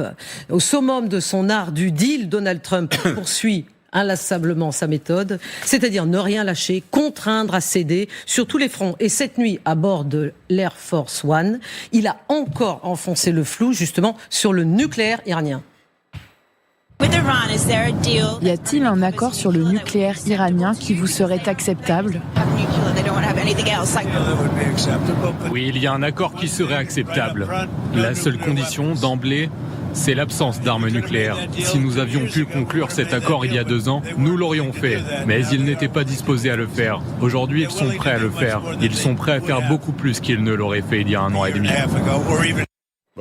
Ludmila Toteva, il ne se lasse pas, Donald Trump. Ce qu'il nous a dit là, il l'a déjà dit, il le répète. Oui, mais écoutez, on voit déjà le bilan face à Poutine. Le bilan, il n'est pas flagrant quand même. Et là, je pense qu'on avance vers le même type de démonstration de force. Il est là, mais effectivement, c'est pas le même rapport entre Trump et Poutine et Trump et le régime iranien. Effectivement, c'est pas la même chose. Mais Mais qu'est-ce que vous voulez dire, Ludmila, qu'il va rien faire ? Je pense qu'il va échouer de toute façon, mais parce que ça va pas marcher la manière dont il veut. C'est-à-dire, il veut que l'Iran n'ait pas du nucléaire du tout. Oui, mais... je pense pas que ça va partir la pensée de Ludmila. Dans ce sens-là, comme il le veut, mais il va avoir l'Iran va en gros conserver la capacité de nuisance qu'il a malgré. Soit Trump il veut pas. Ce que je vois, c'est Trump qui est faible, qui n'est pas capable de contraindre des forts à sa force et sa manière de voir les choses. Et malheureusement, ça se passe en Ukraine. Oui, vous faites la comparaison avec le conflit en Ukraine. Mais moi, je vois quand même des lignes parallèles, même si c'est pas les conditions. Sylvie Berman, puis Nicolas Richoud. Oui, non, c'est effectivement extrêmement difficile pour Donald Trump, puisque les Iraniens sont prêts à réagir et eux, ils n'ont aucun état d'âme. Ils vont frapper. S'ils frappent et qu'il y a un mort américain, c'est un fiasco c'est un désastre. Donald Trump. Sur le plan diplomatique, surtout qu'ils n'ont plus rien à perdre en étant déstabilisés comme ils le sont. Finalement, ils sont encore plus dangereux. Sur le plan diplomatique, qu'est-ce qu'il peut obtenir ? Les négociations avec les Iraniens ont commencé en 2003. Et moi, je m'en souviens parce que j'en rendais compte à mes collègues du comité politique et de sécurité à Bruxelles. On voulait déjà obtenir la fin du programme balistique iranien. On voulait obtenir également un désengagement vis-à-vis des proxys. On l'a jamais obtenu. Donc les Iraniens n'acceptent une discussion que sur le nucléaire. Ensuite, Donald Trump a rajouté la suppression totale du nucléaire, même civil, avec l'interdiction totale de l'enrichissement. Cela dit, il ne le répète pas. Non, il est en train de revenir même presque dessus. Tout à fait. Mais qu'est-ce qu'il aura de plus c'est ça le problème. En 2015. Je suis bien d'accord avec vous. C'est ça qui est très compliqué pour lui, parce que Donald Trump, il peut toujours tout ça pour ça, finalement. Revendiquer une victoire. Mais là, il faut qu'il ait quelque chose de plus. Nicolas Richoud. C'est un véritable constat d'échec. Il est sorti en 2018 de l'accord de 2015, premièrement. Ensuite, il a tapé en 2025 en nous expliquant que le programme nucléaire était totalement éradiqué. Et maintenant, son obsession, c'est à nouveau le nucléaire. C'est bien la preuve que le but n'a pas été atteint. Alors, ce que je crois, moi, dans la gesticulation, c'est que s'il peut avoir un deal sans frapper, il le fera. Effectivement, son truc, c'est véritablement la dissuasion. C'est-à-dire montrer tellement que ma puissance est importante pour amener l'adversaire à négocier. Ça, c'est des choses qu'on fait depuis 2000 ans. C'est-à-dire... Depuis la nuit des temps. Depuis que les hommes sont des hommes. Absolument. Effectivement. Donc on se pointe sous les murs de la cité et puis on sort avec le pain et le sel et puis on demande la merci des armées qui se pointent comme ça, qui sont prêtes à donner l'assaut. Donc là, véritablement, on en est là. Et je crois qu'il n'a pas encore décidé s'il va attaquer ou pas. Et il est possible qu'il n'attaque jamais. Parce que juste pour finir, son but, ça n'a jamais été de libérer l'Iran du... Ah non, ça c'est sûr. Il l'a pas fait pour les beaux yeux de la démocratie iranienne. Et il a déçu. On arrive. Tenez, on arrive. Et puis en fait, ils ont tenu. Ils ont des dizaines de milliers d'Iraniens. Ils font rien. Voilà. Sur le nucléaire précisément, écoutons les propos. Il a beaucoup parlé effectivement du ministre des Affaires étrangères, diplomate, qui communique donc iranien.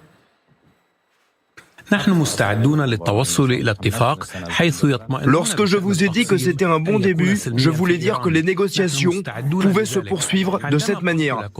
Concernant l'autre point que vous avez soulevé au sujet des missiles, il s'agit d'une question purement défensive pour nous. Elle n'est pas négociable, ni maintenant, ni à l'avenir. Car les questions régionales concernent la région et ne sont pas liées aux pays extérieurs. Ce sont des affaires intérieures qui concernent le peuple iranien et aucune partie étrangère ne peut s'ingérer dans nos affaires intérieures, comme nous l'avons clairement indiqué à maintes reprises.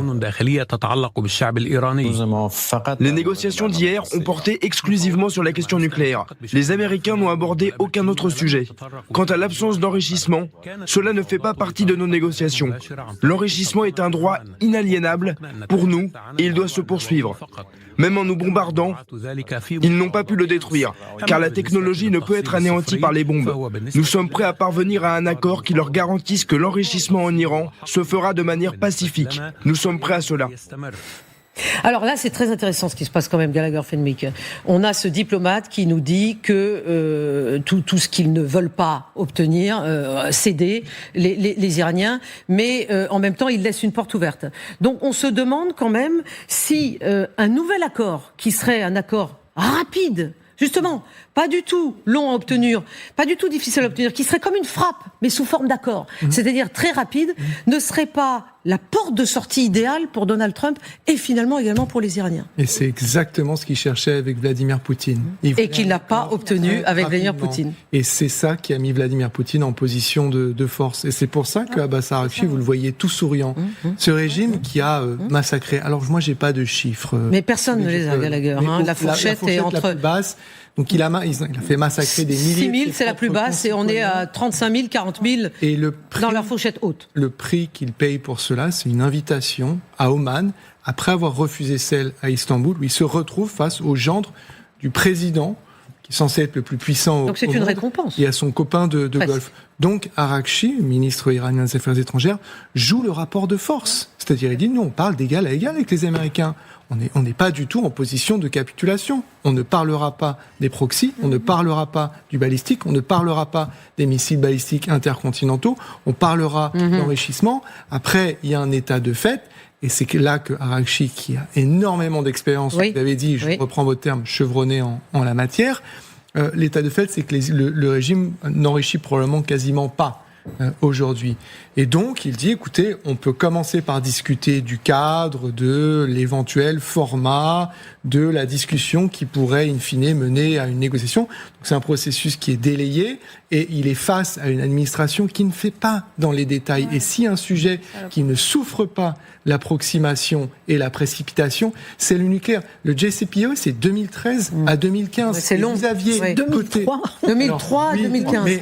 C'est long. À Vienne, si vous voulez, 2013-2015. Et vous avez notamment... Mais Trump n'aime pas ça, tout ce qui est long, il ne peut pas supporter. C'est-à-dire, il faut comprendre les réacteurs à eau lourde, l'uranium, c'est extrêmement... Et vous aviez au département d'État des types qui ont été virés par Elon Musk, qui parlaient parfaitement farci, qui connaissaient le régime, qui connaissaient le sujet du nucléaire dans sa dimension conventionnelle, civile et militaire. Et là, on se retrouve avec Witkoff qui passe de Abu Dhabi avec les Iraniens à Oman avec les Ukrainiens. Mais Sylvie Berman, est-ce que Donald Trump aurait la patience pour un accord réellement négocié comme celui dont vous nous avez parlé? Et est-ce que Téhéran n'est justement pas en train de mettre à l'épreuve Donald Trump sur ce plan-là? Oui, tout à fait, mais encore une fois, le problème, c'est de savoir ce que Donald Trump pourrait obtenir de plus sur le nucléaire. Qu'il avait déjà obtenu. Que ce qu'il y avait en 2015 et qu'il a dénoncé.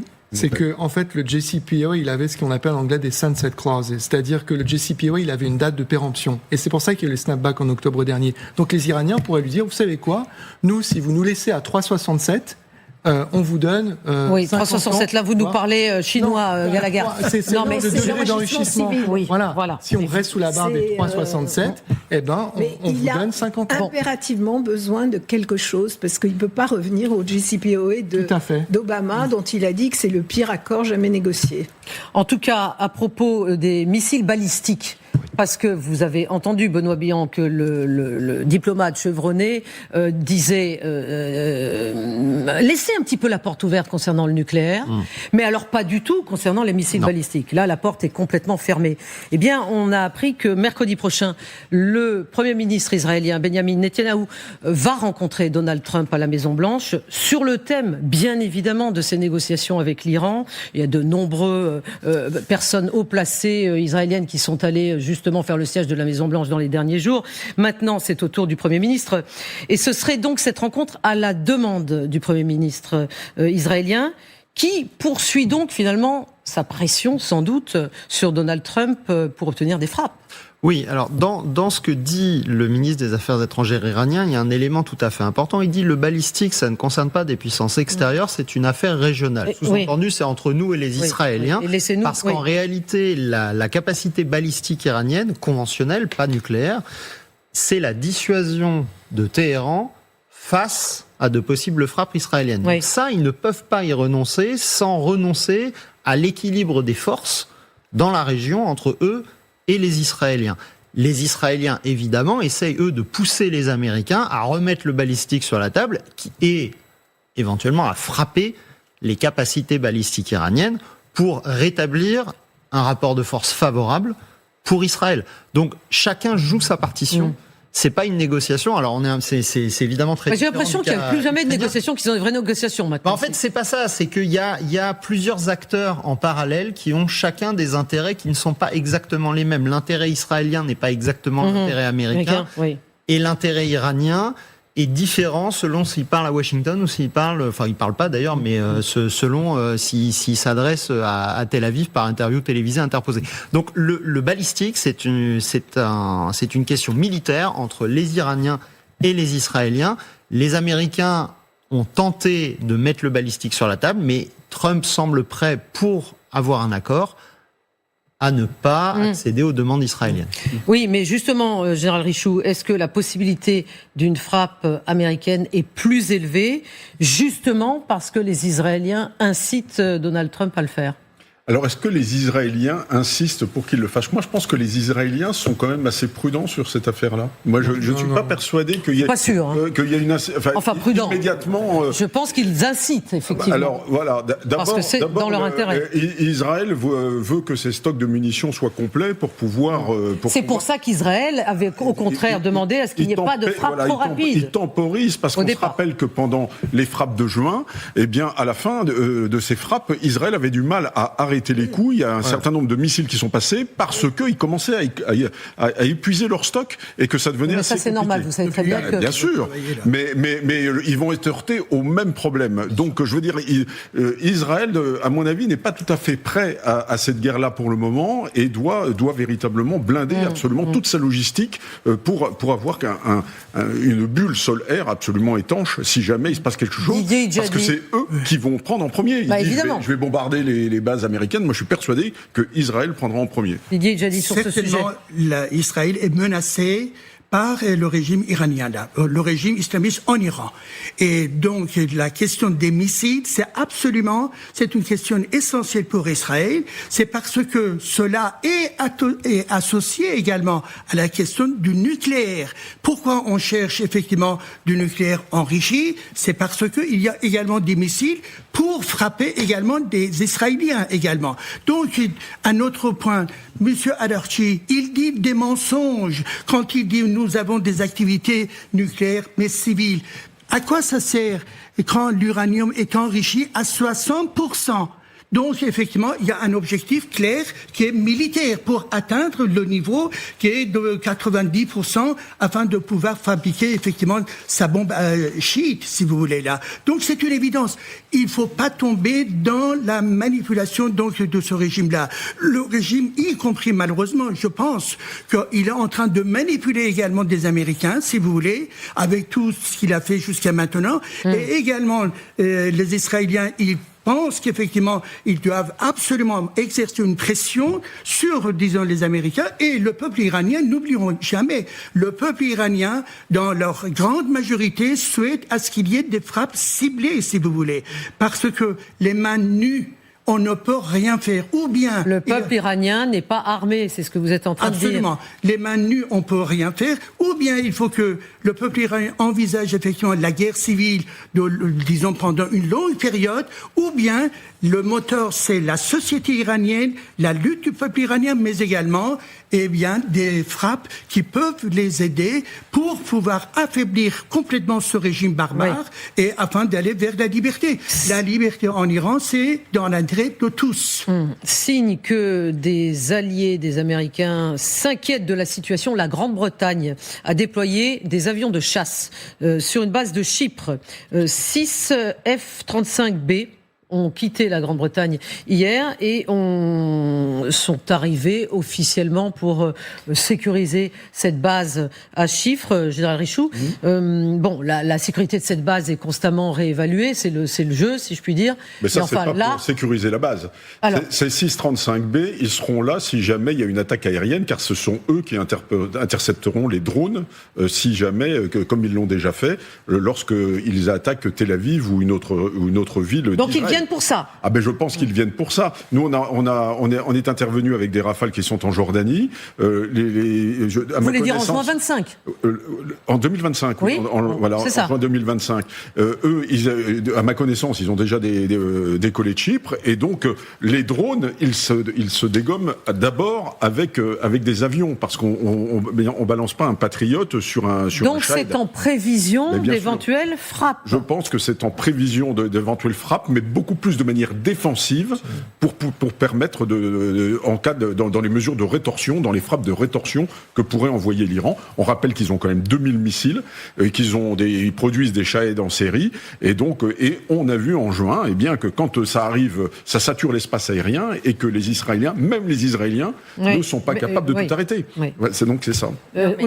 L'imprévisibilité de Trump, parce que c'est à lui qui revient la décision. Qu'est-ce qu'il va faire face à cette menace iranienne, mais aussi le deal qui lui est proposé. Et je pense qu'en fait, la position de Trump, certes, sur les questions de l'OTAN, les questions de l'Europe, les questions de défense collective, de relations transatlantiques, depuis quelques mois, ça a été vraiment vacillé.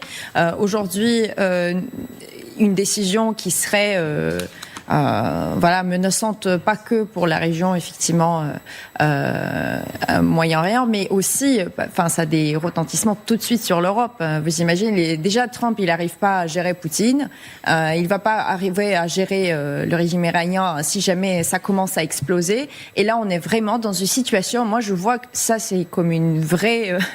La citation de Bertrand Badi, mais vraiment vécue en réel, c'est-à-dire l'impuissance de la puissance, cette mégalomanie de Trump où il pense que plus grand, plus tape à l'œil, c'est ça qui va faire l'effet, mais sauf qu'en face de lui, il a des régimes qui n'ont rien à perdre. Ils vont pouvoir laisser toute la population mourir, c'est ce que Poutine est en train de faire sur le front en Ukraine.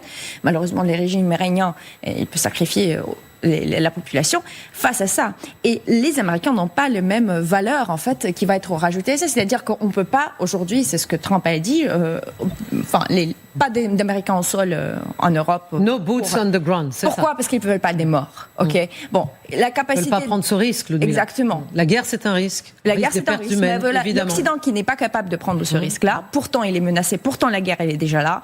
Et on est dans vraiment cette montée aux enchères, parce que de l'autre côté, ils sont capables, ils sont prêts à y aller.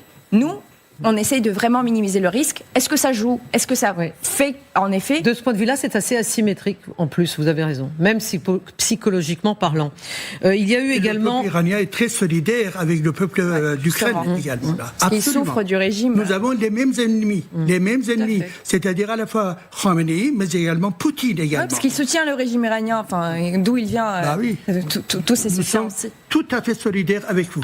Il y a eu également, Gallagher Fenwick, 4 Typhoon britanniques qui sont arrivés au Qatar il y a quelques jours à la demande des Qataris.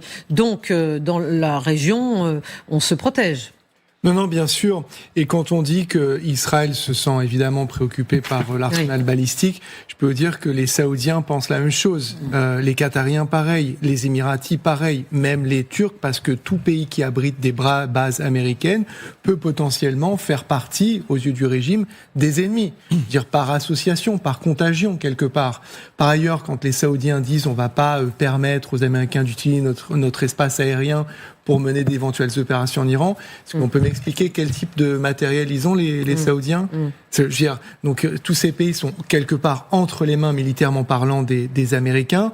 Donc, et rappelez-vous la séquence de juin dernier qui avait été, entre guillemets, chorégraphiée, où les Iraniens avaient prévenu avant de tirer une salve de missiles balistiques en direction de la base de Al-Udeid, donc là où il y a le CENTCOM américain.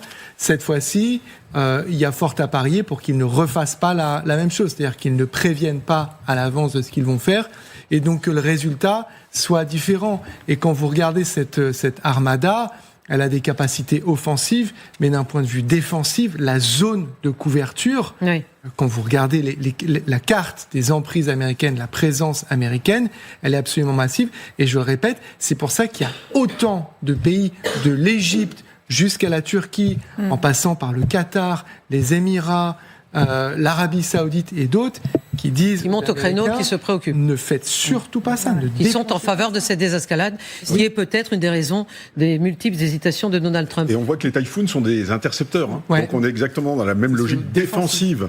Et donc ça milite ça milite sur le fait qu'ils ne sont pas encore tout à fait prêts. Ils sont encore sur le plan offensif, ils sont capables de taper, mais sur le plan défensif, tout le théâtre, toutes les bases, et plus Israël qu'il faut défendre, c'est quelque chose d'absolument colossal qu'ils doivent absolument durcir avant de pouvoir lancer quelque chose, je pense. Merci pour ces précisions. Merci Didier Idjani d'avoir été avec nous ce soir. Vous êtes toujours le bienvenu sur ce plateau. Merci infiniment. Autre partie du monde sur laquelle Donald Trump aimerait imposer son commerce et sa domination, l'Asie et notamment la Chine. Sauf qu'avec les hommes forts comme le président chinois Xi, la méthode Trump bat un peu de l'aile, mais il tente. Cette semaine, Donald Trump et Xi Jinping se sont téléphonés. Oui, là, parce que là, il n'y a pas de problème. Le dirigeant chinois a un téléphone. Visiblement, il répond au téléphone.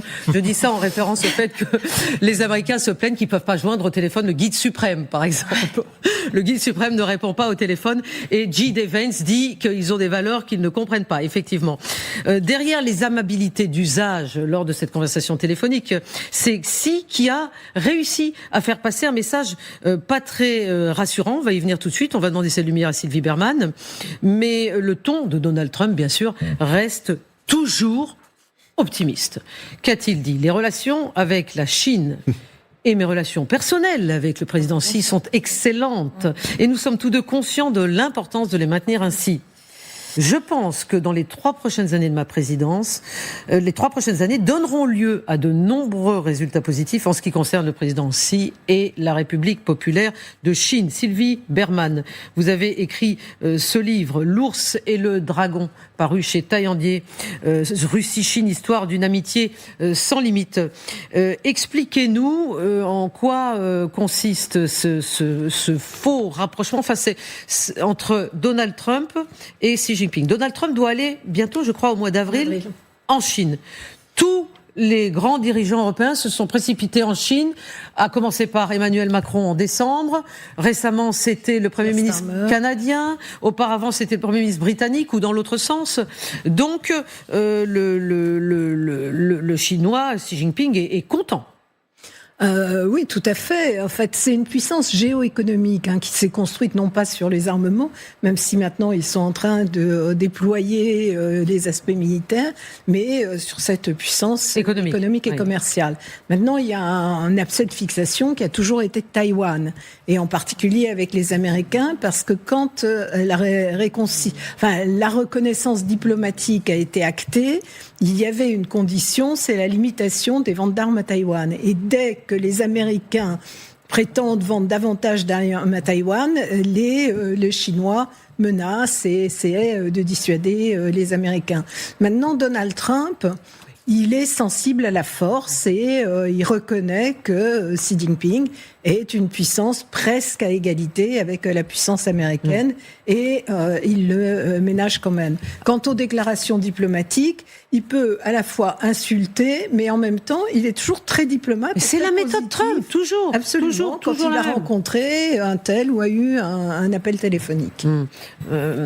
Relativement habile, je dirais, de toute façon, parce que quand il doit être diplomate, il l'est. On le voit bien dans son poste sur Truth Social. Le vice-ministre des Affaires étrangères taïwanais, lui, s'est félicité de cet appel. Nous ne nous inquiétons pas outre mesure de cette communication téléphonique. En fait, nous pensons qu'elle contribuera à stabiliser la situation. D'autant plus que la Chine continue d'exacerber les tensions dans le détroit de Taïwan et dans toute la région. Oui, parce que effectivement, le président chinois sur Taïwan ne partage pas du tout le ton optimiste de Donald Trump.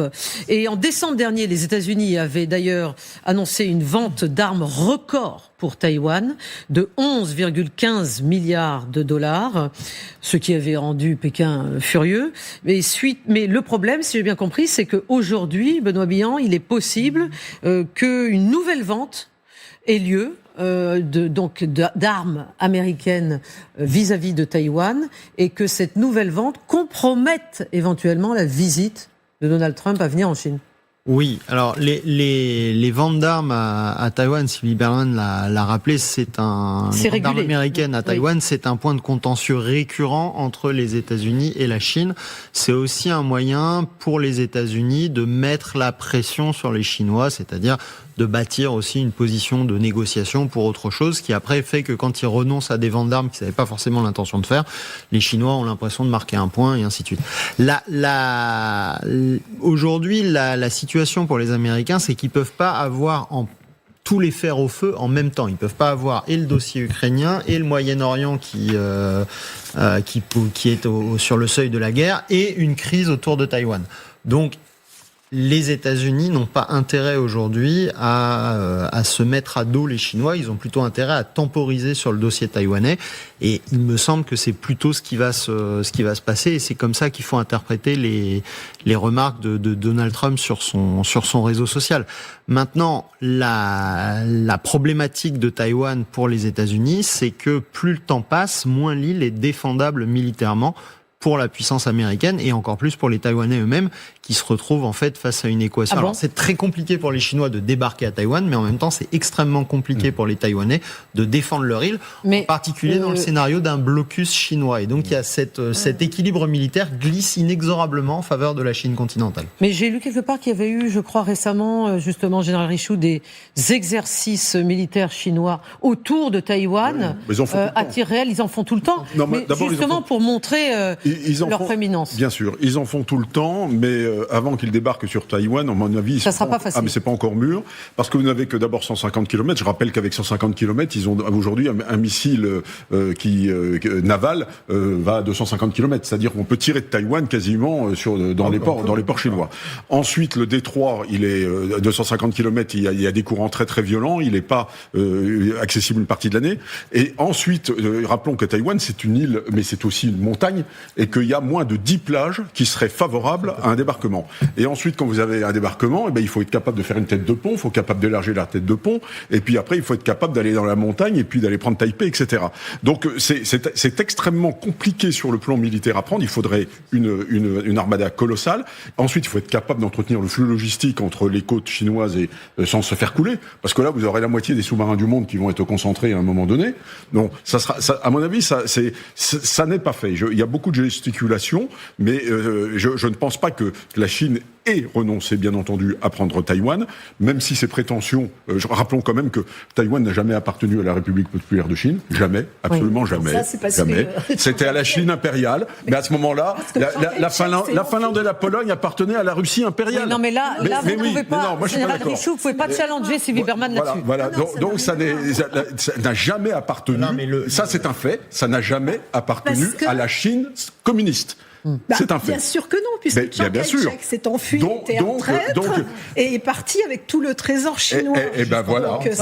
Donc c'est ça. Et je rappelle également que Taïwan, c'est une colonie parce que le peuplement au départ est mélanésien et qui a d'abord été occidental et très tardivement chinois. Donc on peut en parler, mais je veux dire, les prétentions de la Chine sur Taïwan ne sont pas imprescriptibles de toute manière. Elles sont reconnues par tous les pays. C'est une chose, mais la Chine, vous avez raison, mais le droit des peuples à disposer d'eux-mêmes, il existe aussi. Oui, et vous le savez comme moi. Voilà. Ça tient pas parce qu'il y a eu des accords et donc c'est un problème qui, sur le plan juridique, est très difficile. C'est vrai que les Taïwanais ont évolué parce que avant, en fait, ils revendiquaient eux-mêmes la politique d'une seule Chine puisqu'ils espéraient reconquérir le continent. Aujourd'hui, c'est différent. Il y a une identité taïwanaise. On peut se réunir. Non, mais je pense que la Chine ne va pas chercher à débarquer sur l'île de Taïwan. Elle va chercher plutôt à étouffer Taïwan d'une manière ou d'une autre.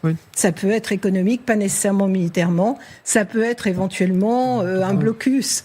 Mais je pense que sur le principe, ils ne renonceront pas. Ce qui est intéressant, c'est que les Taïwanais ne sont pas si inquiets que ça, en réalité. Oui. Moi, j'avais reçu, j'avais vu c'était François Chong, c'est ça, non? Comment il s'appelait? François Chong, non? Oui, qui était le Moi, j'ai eu l'occasion de discuter avec lui. Qui était venu ici sur LCI. Très peu inquiet sur la capacité des Chinois. Sont pas si inquiets que donc, mais qui ne renoncent pas, je suis absolument d'accord. Absolument, ça c'est sûr. Bon, on a réussi à vous mettre d'accord. On a eu peur, on a eu chaud pendant quelques secondes. Mais sur le plan militaire, ça me semble très difficile et aléatoire. Voilà. Gallagher. En fait, on est parti d'une séquence où on commentait l'attitude de Donald Trump. Ça va être intéressant de voir s'il cède sur la demande de Xi Jinping, qui lui dit si vous voulez venir en avril, pas de vente d'armes à Taïwan. Voilà. C'est pas évident pour Donald Trump de gérer cela. Pourquoi? Où est-ce qu'il va reporter Donald Trump sa décision, Gallagher, après son retour de Chine? Non, alors oui, voilà. Mais en fait, J.D. Vance, dans cet entretien qu'il a accordé, où il parle de Khamenei, de la difficulté de à comprendre le guide suprême, en fait, il explique aussi la position de cette administration par rapport à la Chine. Et on le lit quelque part à la fois dans le document de la stratégie de sécurité nationale et dans le document de la stratégie de défense. Ils sont davantage dans la gestion de la relation que dans la confrontation. C'est-à-dire qu'ils disent, écoutez, la Chine, voilà, c'est un mastodonte. On pense qu'on peut gérer cette relation. Donc c'est un langage qui est finalement très peu belliqueux à l'endroit de la Chine. Et l'une des raisons pour lesquelles, dans leur esprit, le piège de Thucydide ne s'applique pas, c'est parce que eux ne voient pas du tout la Chine comme, et je dis dans leur esprit, pouvant atteindre le niveau, j'allais dire, militaire des États-Unis de manière réaliste dans les années à venir, en tous les cas, certainement pas avant la fin du mandat de Donald Trump. Donc ils se disent, écoutez, nous on va gérer cette relation simplement. Mais je pense que Donald Trump est beaucoup moins belliciste vis-à-vis de la Chine qu'il ne l'a été pendant son premier mandat. Il faisait des déclarations beaucoup plus agressives. Parce que d'abord, c'est une question de réalisme aussi, c'est-à-dire que la Chine est montée en puissance. Et qu'il reconnaît cette puissance, finalement, il a un respect pour la puissance. Absolument. Alors, il y a un domaine où les Chinois peuvent parfaitement dépasser les Américains. C'est dans le domaine, c'est la haute technologie. Et puis, sur le plan militaire, c'est également la marine. Et le chef d'état-major de la marine américaine a dit que s'il y avait un engagement avec la Chine, les États-Unis perdraient. Ça, c'est pas sûr. Vous allez nous énerver, Général Richoux, là, en disant ça. Non. D'abord, on ne sait jamais à l'avance. On ne sait jamais à l'avance. Vous avez raison, il faut toujours... Qu'est-ce qu'on sait de la marine chinoise, la marine chinoise, on sait qu'elle est énorme. Elle est énorme. Ils font tous les 3 ans. Non, mais tous les 3 ans, ils fabriquent l'équivalent de la marine française. 2 ans. Bon, tous les 2 ans, même, dit Gallagher. Qui dit mieux Ils fabriquent leur premier porte-avions, parce que les 2 autres sont des porte-aéronefs, et donc ça a des capacités qui sont quand même très dégradées, et ils sont vieux, dont l'un est d'ailleurs un Ukrainien. Pendant ce temps-là, les Américains en ont 11.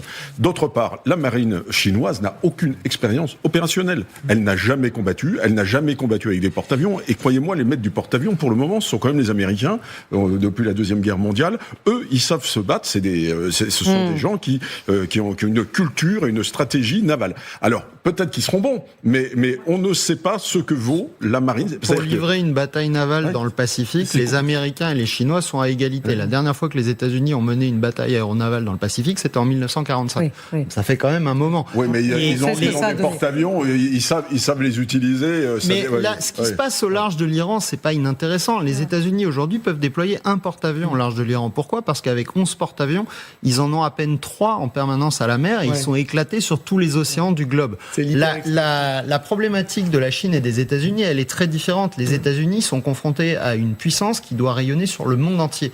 Les Chinois, ils peuvent se concentrer sur leur façade maritime. Et donc, il leur est possible d'avoir une supériorité locale. Ça ne veut pas dire qu'au plan global, ils seront meilleurs que les Américains, mais ça veut dire qu'ils peuvent espérer construire un rapport de force favorable face à eux. Et donc, les militaires américains, aujourd'hui, disent que la Chine leur pose un problème, qu'ils ne se sentent pas à l'aise d'y aller. Bien sûr, s'il devait y avoir une guerre, ils essaieraient de trouver des solutions, mais ils ne considèrent pas qu'ils sont en situation de suprématie face à la puissance militaire chinoise. Et ça, c'est une révolution par rapport à ce qu'ils pensaient il y a ne serait-ce qu'une dizaine d'années. S'il est une partie du monde que Donald Trump, et oui, encore lui, toujours lui, considère comme sienne, son précaré, son étranger proche, comme dirait Vladimir Poutine, comme dirait Vladimir Poutine à propos des ex-républiques soviétiques, c'est bien l'Amérique du Sud. À Cuba, la pression de Donald Trump est exacerbée et son président, Miguel Díaz-Canel, acculé. Cependant, il trouve encore la force pour évoquer, lui aussi, la nécessité du dialogue. Cuba est ouverte au dialogue avec les États-Unis. Sur tous les sujets qui doivent être abordés.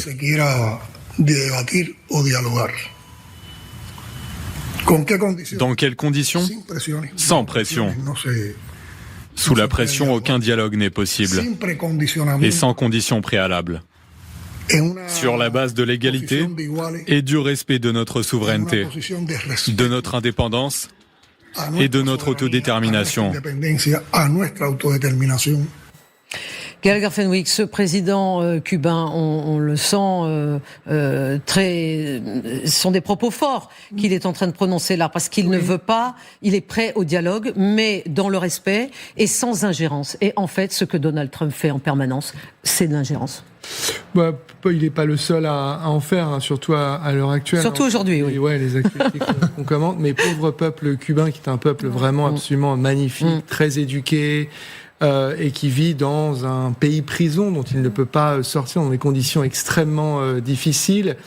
L'île est au bord de l'effondrement économique puisque le Venezuela a apporté une vaste majorité du pétrole dont l'île a désespérément besoin afin de faire tourner tout ce qui a besoin d'énergie. Le Mexique s'était porté au secours. Attendez, vous allez trop vite, on allait détailler tout cela. Justement, un instant, arrêtons-nous sur cette situation d'urgence. Vous avez raison de la souligner, Gallagher. L'île a annoncé des mesures comme la réduction de la semaine de travail des entreprises d'État de 5 jours à 4 jours, la restructuration des ventes de carburant, les restrictions aussi dans les services des bus, des trains sur l'île en province, la fermeture même de certains établissements touristiques. Tout est fait, bien évidemment, pour essayer de survivre, comme vous l'avez dit, face à l'asphyxie orchestrée par les Américains. Non, bien sûr. Et cette technique, si vous voulez, d'aller asphyxier Cuba, mais quelle menace l'île représente pour les États-Unis aujourd'hui. Vous avez, je crois, c'est 6 ou 7 présidents qui ont essayé de faire tomber le régime communiste. Là, c'est pas une menace, c'est donc autre chose. Non, c'est une manière d'occuper de la surface médiatique au risque d'être, et Benoît bien l'a décrit, dans une espèce d'hyper-extension stratégique qui fait qu'on va s'occuper de Petro en Colombie, Sheinbaum au Mexique, Díaz-Canel à Cuba, Khamenei en Iran, Maduro l'autre jour, etc. Donc il y a de ça. Après, il y a chez certains Américains, notamment d'origine cubaine, c'est un secret pour personne, obsession. Vous voulez parler de qui là ? Marco Rubio. Même si sa famille est partie avant l'arrivée de Castro, mais oui, c'est une obsession idéologique, mais qui, à mon sens, ne justifie pas d'aller martyriser un peuple. Benoît Billon, Sylvie Berman. Quel succès, ceci étant, de politique intérieure aux États-Unis si Donald Trump était le premier président depuis Kennedy à réussir à faire céder le régime cubain. Et à quelques mois des midterms, Là aussi, il tente. Le succès politique intérieur n'est pas à écarter malgré tout. Ça voudrait dire que Donald Trump réussirait là où ces 6 ou 7 présidents, Eisenhower, Kennedy, etc., ont tous échoué. Ça peut aussi échouer sous Donald Trump. Quand je vous disais que le titre de cette émission, ça aurait pu être Donald Trump sur tous les fronts. Mais la pression sur tous les fronts. Sylvie Berman. C'est évidemment pas une question de menace de la part de Cuba. D'abord, il vit quand même, lui, à Mar-a-Lago, dans une région où il y a une majorité de Cubains qui ne rêvent que d'une chose, c'est effectivement de libérer, entre guillemets, Cuba. Pour lui, encore une fois, c'est son héritage. Il veut être le plus grand président américain de l'histoire et prendre la revanche sur tous les échecs américains. Là, le débarquement raté dans la baie des Cochons, mais pas seulement. Tous ces présidents américains qui disaient l'année prochaine Cuba sera une affaire réglée, eh bien, c'est ça qu'il cherche, c'est ce succès-là. Et c'est la revanche et c'est son héritage. Le problème, c'est que quand on se disperse, au bout d'un moment, on fait plus n'importe quoi. Ceci dit, là, c'est cohérent avec la nouvelle stratégie de sécurité nationale américaine qui considère que le continent américain, c'est comme leur chasse gardée. Sa chasse gardée, je vous disais, son étranger proche. L'étranger proche, c'est la même... Écoutons un instant la porte-parole de Donald Trump, Caroline Leavitt, qui, cela ne surprendra personne, défend son président. Ah bah oui, Je pense que le gouvernement cubain est à bout de souffle et que le pays est au bord de l'effondrement. Ils devraient faire preuve de sagesse dans leurs déclarations à l'égard du président des États-Unis. Mais comme je viens de le répéter, le président est toujours disposé à s'engager dans la voie diplomatique et je crois que c'est d'ailleurs ce qui se passe actuellement avec le gouvernement cubain. Ludmila Totieva. Oui, mais c'est beaucoup plus facile de contraindre le régime de Cuba ou Venezuela que, par exemple, contraindre le régime iranien ou bien le régime poutinien, en fait, franchement. Et après, effectivement, selon la stratégie de départagement un peu du territoire dans le monde, les États-Unis vont s'occuper de leurs étrangers proches, soi-disant. Mais ce qui est sûr, c'est que... c'est aussi un coup pour Poutine, parce que c'est ces régimes-là, justement, le régime cubain et le régime vénézuélien, qui la Russie a apporté le soutien, non seulement militaire, mais aussi en termes des échanges pour la Cuba, par exemple, du pétrole ou d'autres produits, pour que la population puisse vivre. C'est une sorte de coup aussi de départage entre les grands de ce monde-là, et que Poutine accepte d'un point de vue les coups, parce que le régime iranien aussi soutient à Poutine. On rappelle que c'est les drones Shahed iraniens que Poutine envoie sur Ukraine aujourd'hui. Alors c'est aussi une sorte de jeu de cartes sur une autre chiquier, dans une autre partie du monde. Mais encore une fois, c'est beaucoup plus facile de le faire avec Cuba ou avec Venezuela qu'avec ceux qui ont du nucléaire en face de toi, ou bien qui sont assez grands ou conséquents pour infliger les coups. Qu'est-ce que vous voulez dire? Oui, je veux simplement une remarque. Madame Leavitt parle de négociations, mais quels sont les objectifs politiques? Quels sont les objectifs politiques? En quoi, je veux dire, Cuba enquiquine les Américains au point que... Alors, c'est faire tomber le régime. Alors, ils ne vont pas négocier pour faire tomber le régime. Donc, quels sont les objectifs politiques d'une négociation politique? Elle ne parle pas de démocratie, pas de liberté et pas du peuple cubain. Donc, il s'agit d'accrocher un scalp après celui de Maduro. C'est exactement ça. Voilà, tout à fait. Toujours la même méthode. Toujours la même méthode. Forcé, acculé. En revanche, Donald Trump ne tarit pas d'éloges sur un pays voisin, le Salvador, qualifiant le président Nayib Bukele de, je cite, grand allié, même une de mes personnes préférées, dit-il. On écoute Donald Trump. Nous sommes également ravis d'accueillir ici les dirigeants et dignitaires de plus de 110 pays, dont l'une de mes personnes préférées, le président Bukele du Salvador. Il a été incroyable. Il a été un allié formidable pour ce pays. Merci beaucoup. Un allié formidable. Certains d'entre vous ont vu qu'il gère des prisons assez grandes. Voilà. Et il a même ajouté, et ils font un travail très humain dans ces prisons formidables, Gallagher Fenwick. C'est un goulag latino-américain. Mais moderne. Les prisons sont modernes. Récemment, c'est une offre, financièrement parlant, intéressante, parce que les Américains payent, donc le gouvernement américain. Alors, expliquons comment ça se passe. Effectivement, l'administration Trump a envoyé des centaines de migrants expulsés. Ils ne sont pas du Salvador. Mais expulsés qui ne sont pas du Salvador, il les a envoyés au Salvador, dans cette prison tristement célèbre du centre du pays qui avait été construite, je crois, en 2023 pour mettre fin aux guerres des gangs. C'était ça l'idée. Non, effectivement. Donc le pari de Nayib Bukele, ça a été de dire, écoutez, les droits de l'homme, c'est bien joli, mais on a un taux de criminalité qui est l'un des plus élevés du continent, donc on va en gros rafler. Donc ils vont chercher, il y a ce qu'ils appellent de la casse, du dommage collatéral, mais ils arrêtent massivement et ils mettent en prison et dans des conditions très très dures. Et ce qui est, matriciel dans son modus operandi, c'est de dire les droits de l'homme, c'est bien, mais ceux des victimes sont plus importants que ceux des agresseurs. Et donc, ne venez pas me poser de questions sur le nombre de calories et la qualité des lits ou des matelas sur lesquels dorment ces prisonniers, qui n'ont pas de matelas d'ailleurs, ils dorment à même le béton ou des lits en métal. Et donc, c'est un modèle qui fait sa fierté, qui a prouvé son efficacité en matière de réduction de la criminalité dans le pays, mais le prix qui est payé est effectivement très élevé. Bon, on a vu que Donald Trump mettait la pression sur tous les fronts, mais on constate également que Donald Trump, et c'est assez rare, indigne aussi, est capable d'indigner, jusque dans les rangs de son propre parti. Une vidéo ouvertement raciste qui a été publiée tard dans la nuit de jeudi à vendredi sur les réseaux sociaux de Donald Trump continue à faire du bruit. À un moment donné, pendant quelques secondes, on y voit les époux Obama présentés comme des singes.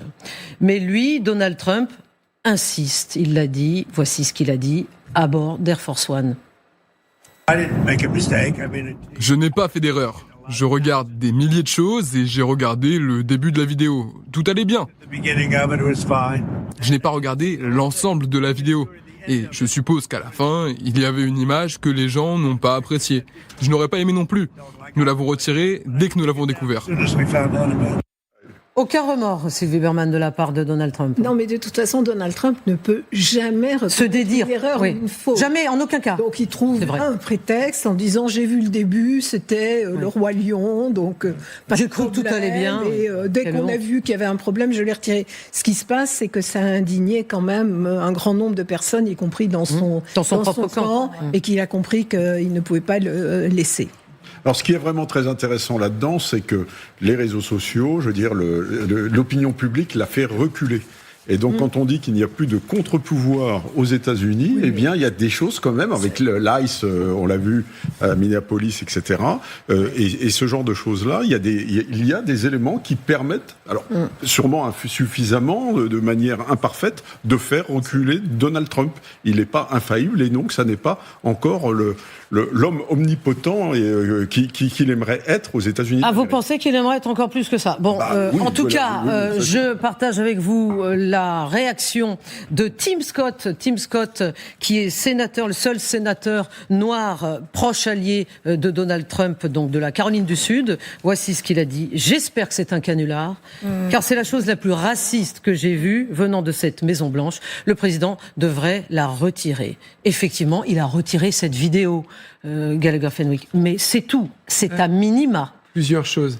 D'abord, Tim Scott, vous l'avez dit, est noir américain, il est proche de Donald Trump. Il est aussi, ironie de l'histoire, responsable de la campagne sénatoriale. C'est-à-dire pour garder le Sénat aux mains des républicains. Et il y a une vraie menace, si vous voulez, pour les républicains. Donc là, Donald Trump n'est pas vraiment en train de faciliter la tâche de Tim Scott, qui est censé être, la figure de proue de cet effort.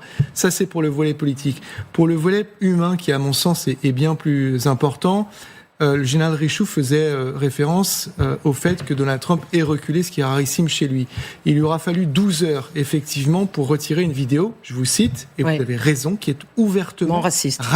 Il ne faut pas jouer avec les mots ou euphémiser. Est-ce que vous imaginez à quel point il est en train d'étirer la fenêtre d'Overton, qui était cet espace, en fait, de ce qu'on est prêt à tolérer. C'est l'homme le plus puissant du monde, qui a accès au mégaphone, c'est-à-dire force de projection médiatique la plus puissante au monde, qui publie cela. Soit c'est un stagiaire et auquel cas il n'a aucun contrôle c'est pas un stagiaire sur ses réseaux sociaux. C'est ce qu'ils ont commencé à raconter au bout début de 12 heures. Mais vous voyez où est-ce qu'on a mis Ils ont fini par rétro-pédaler quand même. Hein. Mais imaginez, quand vous êtes, moi j'ai des enfants, j'élève des enfants, vous êtes un papa noir américain, une maman noire américaine, vous élevez vos enfants dans la dignité, en leur faisant comprendre qu'ils sont égaux, qu'il n'y a pas de différence, et c'est le président des États-Unis qui publie ça. Personne n'est irremplaçable. Effectivement, c'est le dicton qui prétend cela. Alors peut-être en théorie, peut-être dans l'absolu que personne n'est irremplaçable. Mais Mélina Zappotini fait mentir ce proverbe. Alors qui est Mélina ? Eh bien Mélina, c'est la chef d'édition de cette émission du 22h Niva depuis 2024. Et si je vous parle d'elle, de Mélina Zappotini, c'est que ce soir, c'est notre dernière émission ensemble. Et Mélina a un rôle capital. D'abord, elle est dans mon oreillette, là, c'est elle qui me parle, et là, elle savait pas ce que j'allais dire. Elle prépare toutes les images que vous voyez tout au long de cette tranche. Elle trouve les sons, elle les traduit, elle les monte, elle les coupe. Elle gère toute une équipe en régie, une équipe d'ailleurs dans laquelle vous n'auriez tout simplement pas cette émission. Alors Mélina, on voulait te dire, tu es une journaliste hyper consciencieuse, ouverte, déterminée, organisée, et au nom de toute la chaîne LCI, et surtout de la part d'Aurélie Delmour, chef de cette rédactrice en chef de cette tranche, et de moi-même, on te dit merci. Et surtout, Mélina, tu es une jeune femme qui quitte le milieu de la télévision pour rejoindre ton amoureux, loin de Paris, et tu as raison, Mélina, tu as raison, parce que quoi de plus précieux que l'amour aujourd'hui ? En tout cas, tu vas nous manquer, tu vas me manquer, vraiment. Mais l'information continue sur LCI. Bravo.